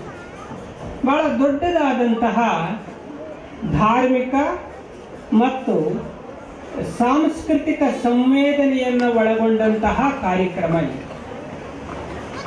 ಇಂಥ ಕಾರ್ಯಕ್ರಮದಲ್ಲಿ ಒಂದು ಸಂದೇಶ ಈ ಭಾಗದ ನಾಡಿಗೆ, ಈ ನಾಡಿಗೆ, ಕರ್ನಾಟಕ ಮತ್ತು ಆಂಧ್ರದ ಈ ನೆಲಕ್ಕೆ ಒಂದು ಸಂದೇಶ ಹೋಗ್ತಾರೆ. ನದಿ ಚಾಗಿಯಲ್ಲಿ ಒಂದು ಕಾರ್ಯಕ್ರಮ ನಡೆದಿದೆ. ನಮ್ಮ ಭಾರತದ ಆತ್ಮವಾಗಿರುವಂತಹ ಆಧ್ಯಾತ್ಮದ ಬಗ್ಗೆ ಜಾಗೃತಿಯ ಕಾರ್ಯಕ್ರಮ ಇಲ್ಲಿ ನಡೆದಿದೆ ಎನ್ನುವ ಸಂದೇಶ ನಿರಂತರವಾಗಿ ಇಲ್ಲಿ ಸಾಕ್ತಾ ಇದೆ, ಎಲ್ಲ ಕಡೆಗೂ ಹೋಗ್ತಾ ಇದೆ. ಇಂಥ ಸಮಯದಲ್ಲಿ ಎಲ್ಲರೂ ಮಾತಾಡಿದ್ದಾರೆ. ಇಲ್ಲಿ ಹಲವಾರು ವಿಷಯಗಳನ್ನು ಕುರಿತು ಅನೇಕ ಶ್ರೀಗಳವರು ಇಲ್ಲಿ ಉಪದೇಶವನ್ನು ನೀಡಿದ್ದಾರೆ. ಆಧ್ಯಾತ್ಮದ ಬಗ್ಗೆ ಹೇಳಿದ್ದಾರೆ, ಸಂಸ್ಕಾರದ ಬಗ್ಗೆ ಹೇಳಿದ್ದಾರೆ ಮತ್ತು ಸಾಂದರ್ಭಿಕವಾಗಿ ಹಲವಾರು ವಿಷಯಗಳನ್ನು ಕುರಿತು ಅವರು ತಮಗೆ ಸಂದೇಶವನ್ನು ಕೊಟ್ಟಿದ್ದಾರೆ, ಉಪದೇಶವನ್ನು ಕೊಟ್ಟಿದ್ದಾರೆ. ನಮ್ಮ ಪ್ರವಚನದ ಶ್ರೀಗಳವರು ಇಡೀ ತಮ್ಮ ಪ್ರವಚನದ ಉದ್ದಕ್ಕೆ ಸಂಸ್ಕಾರದ ಬಗ್ಗೆ ಪ್ರತಿಪಾದನೆ ಮಾಡಿ ಬಹಳ ಸೊಗಸಾಗಿ ನಿಮ್ಮೆಲ್ಲರ ಹೃದಯವನ್ನು ಮುಟ್ಟುವ ರೀತಿಯಲ್ಲಿ ಪ್ರವಚನವನ್ನು ಸಂಸ್ಕಾರದ ಬಗ್ಗೆ ಕೊಟ್ಟಿದ್ದಾರೆ. ಬಹಳ ಸಂತೋಷ ಆಗ್ತದೆ. ನಮ್ಮ ನಾಡನ್ನು ಕಟ್ಟುವವರು ಮಕ್ಕಳು ಮತ್ತು ಯುವಕರು. ಇಂತಹ ಮಕ್ಕಳಿಗೆ ಸಂಸ್ಕಾರ ಕೊಟ್ಟರೆ ನಮ್ಮ ನಾಡು ಸದೃಢವಾಗಿರ್ತದೆ. ನಮ್ಮ ಮನೆಗಳು ತುಂಬ ಚೆನ್ನಾಗಿ ಭದ್ರವಾದ ಒಂದು ನೆಲಗಟ್ಟಿನ ಮೇಲೆ ನಿಲ್ತವೆ ಎನ್ನುವ ಒಂದು ಪ್ರಬಲವಾದಂತಹ ಒಂದು ನಂಬಿಕೆ, ಆ ವಿಶ್ವಾಸ, ಅದು ಸತ್ಯವೂ ಕೂಡ. ಹಾಗಾಗಿ ಸಂಸ್ಕಾರ ಬಹಳ ಮುಖ್ಯ. ಒಂದು ಸಾರಿ ಒಂದು ಸಂಸ್ಕಾರಕ್ಕೊಂದು ಚಿಕ್ಕದಾದ ನಮ್ಮ ಒಂದು ಪ್ರವಾಸದ ಸಂದರ್ಭದಲ್ಲಿ ನಡೆದ ಒಂದು ಘಟನೆಯನ್ನು ಹೇಳಲಿಕ್ಕೆ ಇಷ್ಟಪಡ್ತೇವೆ. ನಾವು ಹಾನಗಲ್ಲಿನಿಂದ ಶಿವಯೋಗ ಮಂದಿರಕ್ಕೆ ಒಂದು ಸಾರಿ ಹೋಗುತ್ತಿರುವ ಸಂದರ್ಭ, ಗದಗ ಮತ್ತು ಬೆಟಗೇರಿ ಅವಳಿ ನಗರಗಳು. ಆ ಬೆಟಗೇರಿಗೆ ಬಂದಾಗ ಆ ರಸ್ತೆ ತುಂಬ ಏನು ಅಂತಂದರೆ ಜನಜಂಗುಳಿಯಿಂದ ತುಂಬಿರ್ತದೆ. ಅಲ್ಲಿ ಹೋಗುವಾಗ ಸಾಮಾನ್ಯವಾಗಿ ಯಾರೇ ಹೋಗಲಿ ಟ್ರಾಫಿಕ್ ಜಾಮ್ ಆಗಿರ್ತದೆ. ಆ ಕಾರಣದಿಂದ ಸ್ವಲ್ಪ ನಿಂತು ಹೋಗಬೇಕಾಗ್ತದೆ. ಹಾಗೆ ಹೋಗುವಾಗ ಒಂದು ಸಾರಿ ನಮ್ಮ ಕಾರನ್ನು ಕೂಡ ನಿಲ್ಲಿಸುವ ಸಂದರ್ಭ ಬಂತು. ಒಂದು 2-3 ನಿಮಿಷ ಆ ಟ್ರಾಫಿಕ್ನಲ್ಲಿ ನಿಲ್ಲಿಸಿದೆವು. ನಮ್ಮ ಎಡಗಡೆಗೆ ಪಕ್ಕದಲ್ಲಿ ಒಬ್ಬ ಮಹಿಳೆ ಒಂದು ಸಣ್ಣದಾದ ಒಂದು ಬುಟ್ಟಿಯನ್ನು ಇಟ್ಕೊಂಡು ಅದರೊಳಗೆ ಮೊಟ್ಟೆಗಳನ್ನು ಇಟ್ಕೊಂಡು ಮಾರಾಟ ಮಾಡ್ತಾ ಇದ್ರು. ಆಕೆಗೆ ಒಂದು ಚಿಕ್ಕ ಮಗು, ಅದು ಆ ತಾಯಿಯ ಮೊಟ್ಟೆ ಮಾರ್ತಾ ಇದ್ಲಲ್ಲ, ಆ ತಾಯಿಯ ಪಕ್ಕದಲ್ಲಿ ಆ ಮಗು ಕೂತಿತ್ತು. ಬಹುಶಃ ಆ ಮಗುವಿಗೆ 4ರಿಂದ 5 ವರ್ಷ ಇರ್ಬೋದು ಅಂತ ಕಾಣಿಸ್ತದೆ. ಆವಾಗ ನಮ್ಮ ಕಾರ್ ನಿಂತ ತಕ್ಷಣ ನೇರವಾಗಿ ಆ ಮಹಿಳೆ ನಮ್ಮ ಕಡೆಗೆ ದೃಷ್ಟಿ ಬಿಡ್ತಾಳೆ. ಮಗು ಅಲ್ಲಿ ಕೂತಿರ್ತಲ್ಲ, ಮಗುವಿಗೆ ಹೇಳಿಕೊಡ್ತಾಳೆ. ಏನು ಹೇಳಿದ್ಲು ಅಂತಂದರೆ, ನೋಡು ಅಲ್ಲಿ ಸ್ವಾಮಿಗಳು ಕಾರ್ನಲ್ಲಿ ಕೂತಿದ್ದಾರೆ, ಮಗು ಅವರಿಗೆ ನೀನು ನಮಸ್ಕಾರ ಮಾಡಬೇಕು ಅಂತೇಳಿ ಆ ಮಗುವಿಗೆ ಹೇಳಿ 2 ಕೈಗಳನ್ನು ಹಿಡಿದು ಅವಳೇನೆ ಜೋಡಿಸಿ ಅವರು ಸ್ವಾಮಿಗಳು ಅವ್ರಿಗೆ ನಮಸ್ಕಾರ ಮಾಡಬೇಕು ಅಂತ ಹೇಳ್ಕೊಡ್ತಾರೆ. ಆಕೆ ಮಾರೋ ಕಾಯಕ ಯಾವುದಕ್ಕಿದು? ಮೊಟ್ಟೆ ಮಾರುವ ಕಾಯಕ. ಸಣ್ಣ ಬುಟ್ಟಿಯಲ್ಲಿ 10 ಮೊಟ್ಟೆಗಳನ್ನು ಇಟ್ಕೊಂಡು ಮಾರಾಟ ಮಾಡ್ತಾ ಇದ್ದಾಳೆ. ಮಗುವಿಗೆ ನೋಡು ಸ್ವಾಮಿಗಳು ಅಲ್ಲಿದ್ದಾರೆ, ಅವರು ದೊಡ್ಡವರು ಪೂಜ್ಯರು, ಅವ್ರಿಗೆ ನಮಸ್ಕಾರ ಮಾಡಬೇಕು ಅಂತ ಆ ತಾಯಿ ಕಲಿಸ್ತಾ ಇದ್ದಾರೆ. ಇದಕ್ಕೆ ಸಂಸ್ಕಾರ ಅಂತ ಕರೀತಾರೆ. ಇದಕ್ಕೆ ಸಂಸ್ಕಾರ. ಆ ತಾಯಿಗೆ ನಮ್ಮ ಸ್ವಾಮಿಗಳೇ ಇರಬೇಕು ಅಂತೇನಿಲ್ಲ, ಸ್ವಾಮಿಗಳ ಪರಿಚಯ ಇರಬೇಕು ಅಂತ ಏನೂ ಇಲ್ಲ. ಹೌದಾ? ಈ ಸ್ವಾಮಿತ್ವ ಅಥವಾ ಸನ್ಯಾಸ ಇಡೀ ನಮ್ಮ ಭಾರತ ದೇಶದ ಒಂದು ಸಾಂಸ್ಕೃತಿಕ ಸ್ವತ್ತು. ಸನ್ಯಾಸ ಅಸ್ಸಾಮಕ್ಕೆ ಹೋಗಿ, ಉತ್ತರ ಪ್ರದೇಶಕ್ಕೆ ಹೋಗ್ರಿ, ತಮಿಳ್ನಾಡಿಗೆ ಹೋಗ್ರಿ, ನಿಮ್ಮ ಆಂಧ್ರಕ್ಕೆ ಬನ್ನಿ, ಎಲ್ಲಿಯೇ ಹೋಗ್ರಿ, ನಮ್ಮ ಭಾರತ ದೇಶದ ಯಾವ ರಾಜ್ಯದ ಯಾವ ಮೂಲೆಗೆ ಹೋದರೂ ಕೂಡ ಸನ್ಯಾಸತ್ವಕ್ಕೆ ಬಹುದೊಡ್ಡ ಬೆಲೆ ಇದೆ. ಸನ್ಯಾಸ ಅದು ಆಧ್ಯಾತ್ಮ ಸಾಧನೆಯ ಸಂಕೇತ. ಸನ್ಯಾಸ ತ್ಯಾಗದ ಸಂಕೇತ. ತ್ಯಾಗಕ್ಕೆ, ಆಧ್ಯಾತ್ಮ ಸಾಧನೆಗೆ ಇರುವಷ್ಟು ಬೆಲೆ, ಗೌರವ ಈ ಜಗತ್ತಿನಲ್ಲಿ ಮತ್ಯಾವುದಕ್ಕೂ ಇಲ್ಲ. ಹಾಗಾಗಿ ಸನ್ಯಾಸತ್ವವನ್ನು ಗೌರವಿಸೋಕೆ ಪರಿಚಯನೇ ಇರಬೇಕು ಅಂತ ಏನಿಲ್ಲ. ಮೊಟ್ಟೆ ಮಾರುವ ಆ ಹೆಣ್ಣು ಮಗಳಿಗೆ ನಾವು ಯಾರು ಅಂತ ಪರಿಚಯ ಬೇಕಾಗಿಲ್ಲ. ಇವರೊಬ್ಬ ಸನ್ಯಾಸಿ ಅನ್ನೋದು ಗೊತ್ತಿದ್ದಾಗ ಆಕೆ ತನ್ನ ಮಗನಿಗೆ ಸಂಸ್ಕಾರವನ್ನು ಕೊಡ್ತಾಳೆ. ಈ ಸನ್ಯಾಸ ಶ್ರೇಷ್ಠ, ಅದಕ್ಕೆ ನೀನು ಗೌರವಿಸುವಂತೇಳಿ ನಮಸ್ಕಾರವನ್ನು ಮಾಡಿಸ್ತಾಳಲ್ಲ, ಇದಕ್ಕೆ ನಾವು ಸಂಸ್ಕಾರ ಅಂತ ಕರೆಯೋದು. ಹೀಗೆ ಮಕ್ಕಳಿಗೆ ಈ ರೀತಿ ಸಂಸ್ಕಾರವನ್ನು ಕಲಿಸ್ತಾ ಹೋದರೆ ನಮ್ಮ ಮಕ್ಕಳು ನಿಜವಾದ ಭಾರತೀಯನಾಗ್ತಾನೆ, ನಿಜವಾದ ಆಧ್ಯಾತ್ಮ ಜೀವಿಯಾಗ್ತಾನೆ. ಆದ್ದರಿಂದ ಇಂಥದ್ದು ನಾವೆಲ್ಲ ಕಲಿಯಬೇಕಾಗಿರೋದು, ಕಲಿಸಬೇಕಾಗಿರೋದು. ಇದನ್ನು ತುಂಬ ಪರಿಣಾಮಕಾರಿಯಾಗಿ ನಮ್ಮ ಶ್ರೀಗಳವರು ತುಂಬ ಹಲವಾರು ಉದಾಹರಣೆಗಳನ್ನು ಕೊಟ್ಟು ಇಲ್ಲಿ ತಮಗೆ ಹೇಳಿ ಬಹಳ ಖುಷಿಯಾಗ್ತದೆ. ಇಂಥ ಸಂಸ್ಕಾರ, ಇಂಥ ಒಂದು ಆಧ್ಯಾತ್ಮ, ಆತ್ಮವನ್ನು ಕುರಿತು ಯಾರು ಚಿಂತನೆಯನ್ನು ಮಾಡ್ತಾರೋ ಅದಕ್ಕೆ ಆಧ್ಯಾತ್ಮ ಅಂತ ಕರೀತಾರೆ. ಆದ್ದರಿಂದ ಇಂಥದ್ರ ಬಗ್ಗೆ ಹಲವಾರು ಒಂದು ಸೂತ್ರಪ್ರಾಯವಾಗಿ ಅಲ್ಲ, ಒಂದು ವಿಶೇಷವಾದ ವ್ಯಾಖ್ಯಾನದ ರೂಪದಲ್ಲಿ ಇಲ್ಲಿ ತುಂಬ ಚೆನ್ನಾಗಿ ಆ ವಿಷಯ ಪ್ರಸ್ತಾಪಿಸಲ್ಪಟ್ಟಿದೆ. ನಾವೀಗ ಹೇಳಬೇಕಾಗಿರೋ ವಿಷಯ ಒಂದು ಏನು ಅಂದರೆ, ಈಗ ನಿಮ್ಮ ಸಿದ್ಧಲಿಂಗ ತಾತ್ಮರು ಇಲ್ಲಿ ಕೂತಿದ್ದಾರಲ್ಲ, ಇವ್ರದ್ದು ಗುರುವಂದನೆ ಮಾಡ್ತಾ ಇದ್ದಾರೆ. ಅವರ ಬಗ್ಗೆ ಎರಡೇ ಮಾತು ಹೇಳಬೇಕು ಅಂತ ನಮ್ಮ ಅಪೇಕ್ಷೆ ಇದೆ. ಏನು 125 ವರ್ಷಗಳ ಹಿಂದೆ ಅಂದರೆ 1/4 ಶತಮಾನದ ಹಿಂದೆ ಹಾನಗಲ್ಲ ಕುಮಾರಸ್ವಾಮಿಗಳವರು ಒಂದು ಹಳ್ಳಿಗೆ ಬರ್ತಾರೆ. ಭಿಕ್ಷೆಗಾಗಿ ಹೋಗಿರ್ತಾರೆ. ಸ್ವಾಮಿಗಳು ಭಿಕ್ಷೆಗೆ ಹೋಗೋದು ಅಂತಂದರೆ ಭಕ್ತಾದಿಗಳ ಕಡೆಯಿಂದ ಕಾಣಿಕೆ, ದವಸ ಇತ್ಯಾದಿಯನ್ನು ಸಂಗ್ರಹ ಮಾಡ್ಕೊಂಡು ಬಂದು ಮಠವನ್ನು ಆಧ್ಯಾತ್ಮಿಕವಾಗಿಯೂ ಭೌತಿಕವಾಗಿಯೂ ಕಟ್ಟುವಂತಹ ಒಂದು ವ್ಯವಸ್ಥೆ ಸಲುವಾಗಿ ಭಿಕ್ಷಾಟನೆ ಇರ್ತದೆ. ನಮಗೆ ಅದು ಗುರುಗಳು, ಸನ್ಯಾಸಿಗಳಿಗೆ ಗುರುಗಳು ಕೊಟ್ಟಂತಹ ಒಂದು ಹಕ್ಕು. ಅದು ಭಿಕ್ಷೆಯನ್ನು ಬೇಡೋದು ನಮ್ಮ ಹಕ್ಕು, ಜೋಳಿಗೆ ಕೊಟ್ಟಿರ್ತಾರೆ. ಅದಕ್ಕೆ ಕುಮಾರ ಶ್ರೀಗಳವರು ಅಜ್ಜವರು 1/4 ಶತಮಾನ ಅಂದರೆ 125 ವರ್ಷಗಳ ಹಿಂದೆ ಒಂದು ಹಳ್ಳಿಗೆ ಹೋಗ್ತಾರೆ. ಆ ಹಳ್ಳಿಯ ಹೆಸರೇ ಕಾಡಶೆಟ್ಟಿ ಹಳ್ಳಿ. ಹಳ್ಳಿಯ ಹೆಸರೇನು? ಕಾಡಶೆಟ್ಟಿ ಹಳ್ಳಿ. ಕಾಡಶೆಟ್ಟಿ ಹಳ್ಳಿಗೆ ಹೋಗ್ತಾರೆ. ಹೋದಾಗ ಭಕ್ತರ ಮನೆ ಭಿಕ್ಷೆಗೆ ಹೋಗ್ತಾರೆ.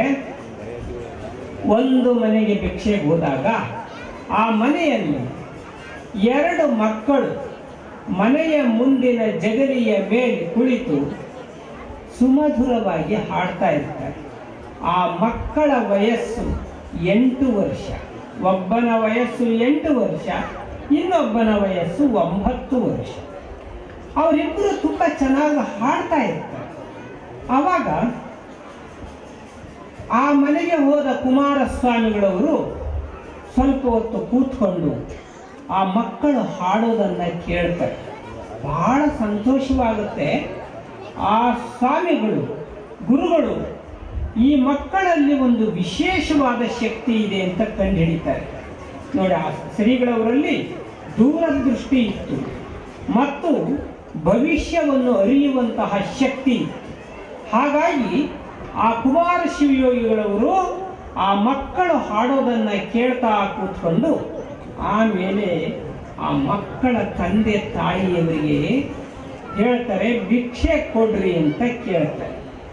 ಅವರು ತಂದೆ ತಾಯಿಗಳು ಭತ್ತವನ್ನು ಹಾಕ್ಲಿಕ್ಕೆ ಬರ್ತಾರೆ ಅವರ ಜೋಳಿಗೆನಲ್ಲಿ. ಸ್ವಾಮಿಗಳು ಹೇಳ್ತಾರೆ, ನಿಮ್ಮ ಮನೆಯಲ್ಲಿ ನಾನು ಈ ಭಿಕ್ಷೆ ಬೇಡಕ್ಕೆ ಬಂದಿಲ್ಲ, ಈ ಏನು ಹಾಡ್ಲಿಕ್ಕತ್ತಾರಲ್ಲ ಈ ಮಕ್ಕಳು, ಇವರನ್ನೇ ಭಿಕ್ಷೆ ಕೊಡ್ರಿ ಅಂತ ಕೇಳ್ತಾರೆ. ಆವಾಗ ಅವ್ರ ತಂದೆ ತಾಯಿಗಳು ಹೇಳ್ತಾರೆ, ಅವರಿಬ್ಬರು ಕುರುಡರಿದ್ದಾರೆ ಅಂತಂದ್ರೆ. ಕುರುಡರು. ಆವಾಗ ಕುಮಾರಸ್ವಾಮಿಗಳು ಹೇಳ್ತಾರೆ, ಈ ಕುರುಡ ಮಕ್ಕಳೇ ನನಗೆ ಬೇಕು, ಇವರನ್ನ ಭಿಕ್ಷೆ ಕೊಡಬೇಕು ಅಂತಂತ. ನಿಮಗೆ ಹೇಳ್ತೀನಿ, ಇಡೀ ಜಗತ್ತಿನ ಇತಿಹಾಸದಲ್ಲಿ ಒಬ್ಬ ಸನ್ಯಾಸಿ ಕುರುಡು ಮಕ್ಕಳನ್ನ 2 ಅಥವಾ ಕುರುಡು ಮಕ್ಕಳನ್ನ ಭಿಕ್ಷೆ ಬೇಡಿ ತೆಗೆದುಕೊಂಡು ಹೋದಂತಹ ಉದಾಹರಣೆ ಜಗತ್ತಿನಲ್ಲಿಯೇ ಮತ್ತೊಂದಿಲ್ಲ. ಇದು ಕುಮಾರಸ್ವಾಮಿಗಳವರು ಮಾಡಿದಂತಹ ದೊಡ್ಡ ಕಾರ್ಯ.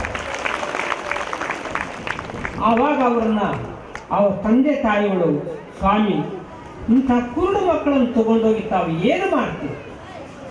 ಇಲ್ಲಮ್ಮ, ನಮ್ಗೆ ಇವರೇ ಬೇಕು, ಇವರಿಂದ ಬಹಳ ದೊಡ್ಡದಾದಂತಹ ಒಂದು ಜಗತ್ತಿಗೆ ಕಲ್ಯಾಣವಾಗೋದಿದೆ ಅಂತ.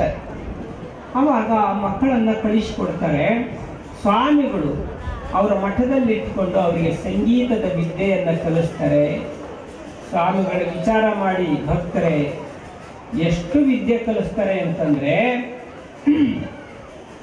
ಹಿಂದೂಸ್ತಾನಿ ಗಾಯನದಲ್ಲಿ ಕರ್ನಾಟಕದಲ್ಲಿಯೇ ಅದುವರೆಗೂ ಸಾಧಿಸಲಾರದೇ ಇರುವಂತ, ಕಣ್ಣಿದ್ದವರು ಕೂಡ ಸಾಧಿಸಲಾಗದೇ ಇರುವಂತ ಬಹುದೊಡ್ಡ ಸಾಧನೆಯನ್ನ ಮಾಡಿದವರು ಪಂಚಾಕ್ಷರಿ ಗವಾಯಿಗಳು ಅನ್ನೋದನ್ನು ನೀವು ಇಂತಹ ಪಂಚಾಕ್ಷರ ಗವಾಯಿಗಳವರ ಆಶ್ರಮದಲ್ಲಿ ಇವತ್ತಿಗೆ ತಯಾರಾದಂಥವರು ಕಲಾವಿದರು ಎಷ್ಟು ಜನ ಇರ್ಬೋದು ಅಂದ್ರೆ ಅಂದಾಜು 10,000 ಜನ ಕಲಾವಿದರು ಅವರ ಆಶ್ರಮದಲ್ಲಿ ಕಲಿತುಕೊಂಡಿದ್ದಾರೆ. ತಬಲಿಸ್ಟ್ ಆಗಿದ್ದಾರೆ, ಹಾರ್ಮೋನಿಯಂ ಬಾರಿಸೋರಾಗಿದ್ದಾರೆ, ಹಿಂದೂಸ್ತಾನಿ ಗಾಯಕರಾಗಿದ್ದಾರೆ, ದೊಡ್ಡ ದೊಡ್ಡ ಸಾಧಕರಾಗಿದ್ದಾರೆ. ಆ ಮನೆತನದಲ್ಲಿ ಹುಟ್ಟಿದವರೇ ಸಿದ್ಧಲಿಂಗ ಮಹಾಸ್ವಾಮಿಗಳವರು ಒಳಗಳ್ಳಾರೆ. ಈ ಗುರುಗಳು ಆ ಮನೆತನದಲ್ಲೇ ಹುಟ್ಟಿದವರು. ಅವರು ಕಲೆಯಲ್ಲಿ ಆ ಪಂಚಾಕ್ಷರಿ ಗವಾಯಿಗಳು, ಆ ಮನೆತನದ ಪಂಚಾಕ್ಷರಿ ಗವಾಯಿಗಳವರು ಕಲೆಯಲ್ಲಿ, ಹಿಂದೂಸ್ತಾನಿ ಗಾಯನದಲ್ಲಿ ಇಡೀ ನಾಡಿಗೆ ಪ್ರಸಿದ್ಧರಾದ ಹಾಗೆ ಆಧ್ಯಾತ್ಮದಲ್ಲಿ ಒಬ್ಬ ಮಠಾಧಿಪತಿಯಾಗಿ ಬಹಳಷ್ಟು ತಪಸ್ವಿಗಳಾಗಿ ಪ್ರಸಿದ್ಧರಾದಂಥವರು ಒಳಬಳ್ಳಾರಿಯ ಇವತ್ತಿನ ಸಿದ್ಧಲಿಂಗ ಮಹಾಸ್ವಾಮಿ. ಅವರು ಭಾಷಣ ಮಾಡುವವರಲ್ಲ, ಮಾತನ್ನು ಹೆಚ್ಚು ಆಡುವವರಲ್ಲ. ಆದರೆ ಬಸವಣ್ಣ ಒಂದು ಮಾತು ಹೇಳ್ತಾರೆ, ಮಾತು ಬಲ್ಲಾತ ಜಾಣನಲ್ಲ, ಗೀತವ ಬಲ್ಲಾತ ಜಾಣನಲ್ಲ, ಜಾಣನು ಜಾಣನು ಆತನು ಜಾಣನು, ಲಿಂಗವ ಪೂಜಿಸುವಾತ ಆತ ಜಾಣನು ಅಂತ ಹೇಳ್ತಾರೆ. ಸ್ವಾಮಿಗಳು ಗೀತೆ, ಭಗವದ್ಗೀತೆ, ಭಾಷಣ ಯಾವುದನ್ನೂ ಮಾಡಿದವರು. ಆದರೆ ಲಿಂಗ ಪೂಜೆಯನ್ನು ಮಾಡುವುದರ ಮುಖಾಂತರ ಭಾಷಣ ಮಾಡುವವರಿಗೆ, ಭಗವದ್ಗೀತೆಯನ್ನು ಹೇಳುವವರಿಗೆ, ಅವರೆಲ್ಲರಿಗೂ ಕೂಡ ಆಶೀರ್ವಾದ ಮಾಡುವ ಶಕ್ತಿಯನ್ನು ಪಡೆದಂಥವರು ಸಿದ್ಧಲಿಂಗ ಸ್ವಾಮಿ. ಅಂಥವರ ಗುರುವಂದನೆ ಕಾರ್ಯಕ್ರಮ ಇಲ್ಲಿ ನಡೆದಿದೆ. ಸದ್ಭಕ್ತರೇ, ತಾಯಂದ್ರೆ, ನೀವೆಲ್ಲ ಪುಣ್ಯವಂತರು. ಯಾಕಂದ್ರೆ ಇಂಥ ಲಿಂಗ ಪೂಜಾ ನಿಷ್ಠರಾದ ಶ್ರೀಗಳವರ ಒಂದು ದರ್ಶನವನ್ನು ನೀವೆಲ್ಲ ಮಾಡ್ತಾ ಇದ್ದೀರಿ, ಅವರ ಆಶೀರ್ವಾದವನ್ನು ಪಡೆದುಕೊಳ್ತಾ ಇದ್ದೀರಿ. ಆದ್ದರಿಂದ ಇಂದಿನ ದಿನಮಾನದಲ್ಲಿ ಸುಮಾರು 80 ವರ್ಷಗಳ ಸಮೀಪಕ್ಕೆ ಬಂದಿರುವ ಒಬ್ಬ ತಪಸ್ವಿಯ ದರ್ಶನವನ್ನು ಮಾಡಿ ನೀವೆಲ್ಲ ಪುಣ್ಯಭಾಗಿಗಳಾಗಿದ್ದೀರಿ ಅಂತ ಈ ಸಂದರ್ಭದಲ್ಲಿ ಹೇಳ್ತಾ, ನಿಮಗೆಲ್ಲ ಒಳ್ಳೆಯದಾಗಲಿ. ಆ ಪೂಜ್ಯ 100 ಕಾಲ ನಿಮ್ಮ ಮಧ್ಯದಲ್ಲಿ ಇರಬೇಕು, ಸದಾಕಾಲ ಹೀಗೆಯೇ ನಿಮ್ಮೆಲ್ಲರಿಗೂ ದರ್ಶನವನ್ನು ಕೊಟ್ಟು ನಿಮ್ಮೆಲ್ಲರನ್ನೂ ಪುಣ್ಯಭಾಗಿಗಳನ್ನಾಗಿ ಮಾಡ್ತಾ ಇರಬೇಕು ಅನ್ನುವಂಥ ಆಶಯವನ್ನು ನಾವು ಈ ಸಂದರ್ಭದಲ್ಲಿ ವ್ಯಕ್ತಪಡಿಸುತ್ತಾ, ಹಾನಗಲ್ಲ ಕುಮಾರ ಶಿವಯೋಗಿಗಳವರು ನಮ್ಮ ನಾಡಿನ ಒಬ್ಬ ಶ್ರೇಷ್ಠ ಮತ್ತು 10,000 ಮಠಗಳಿಗೆ ಸ್ವಾಮಿಗಳನ್ನು ಕೊಟ್ಟಂತಹ ಒಬ್ಬ ಶ್ರೇಷ್ಠ ರಹಸ್ಯಾಂತರದ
जब हम पैदा हुए कबीर जग हंसे हम रोए ऐसी करनी कर चलो हम हंसे जग रोए हम हंसे जग रोए।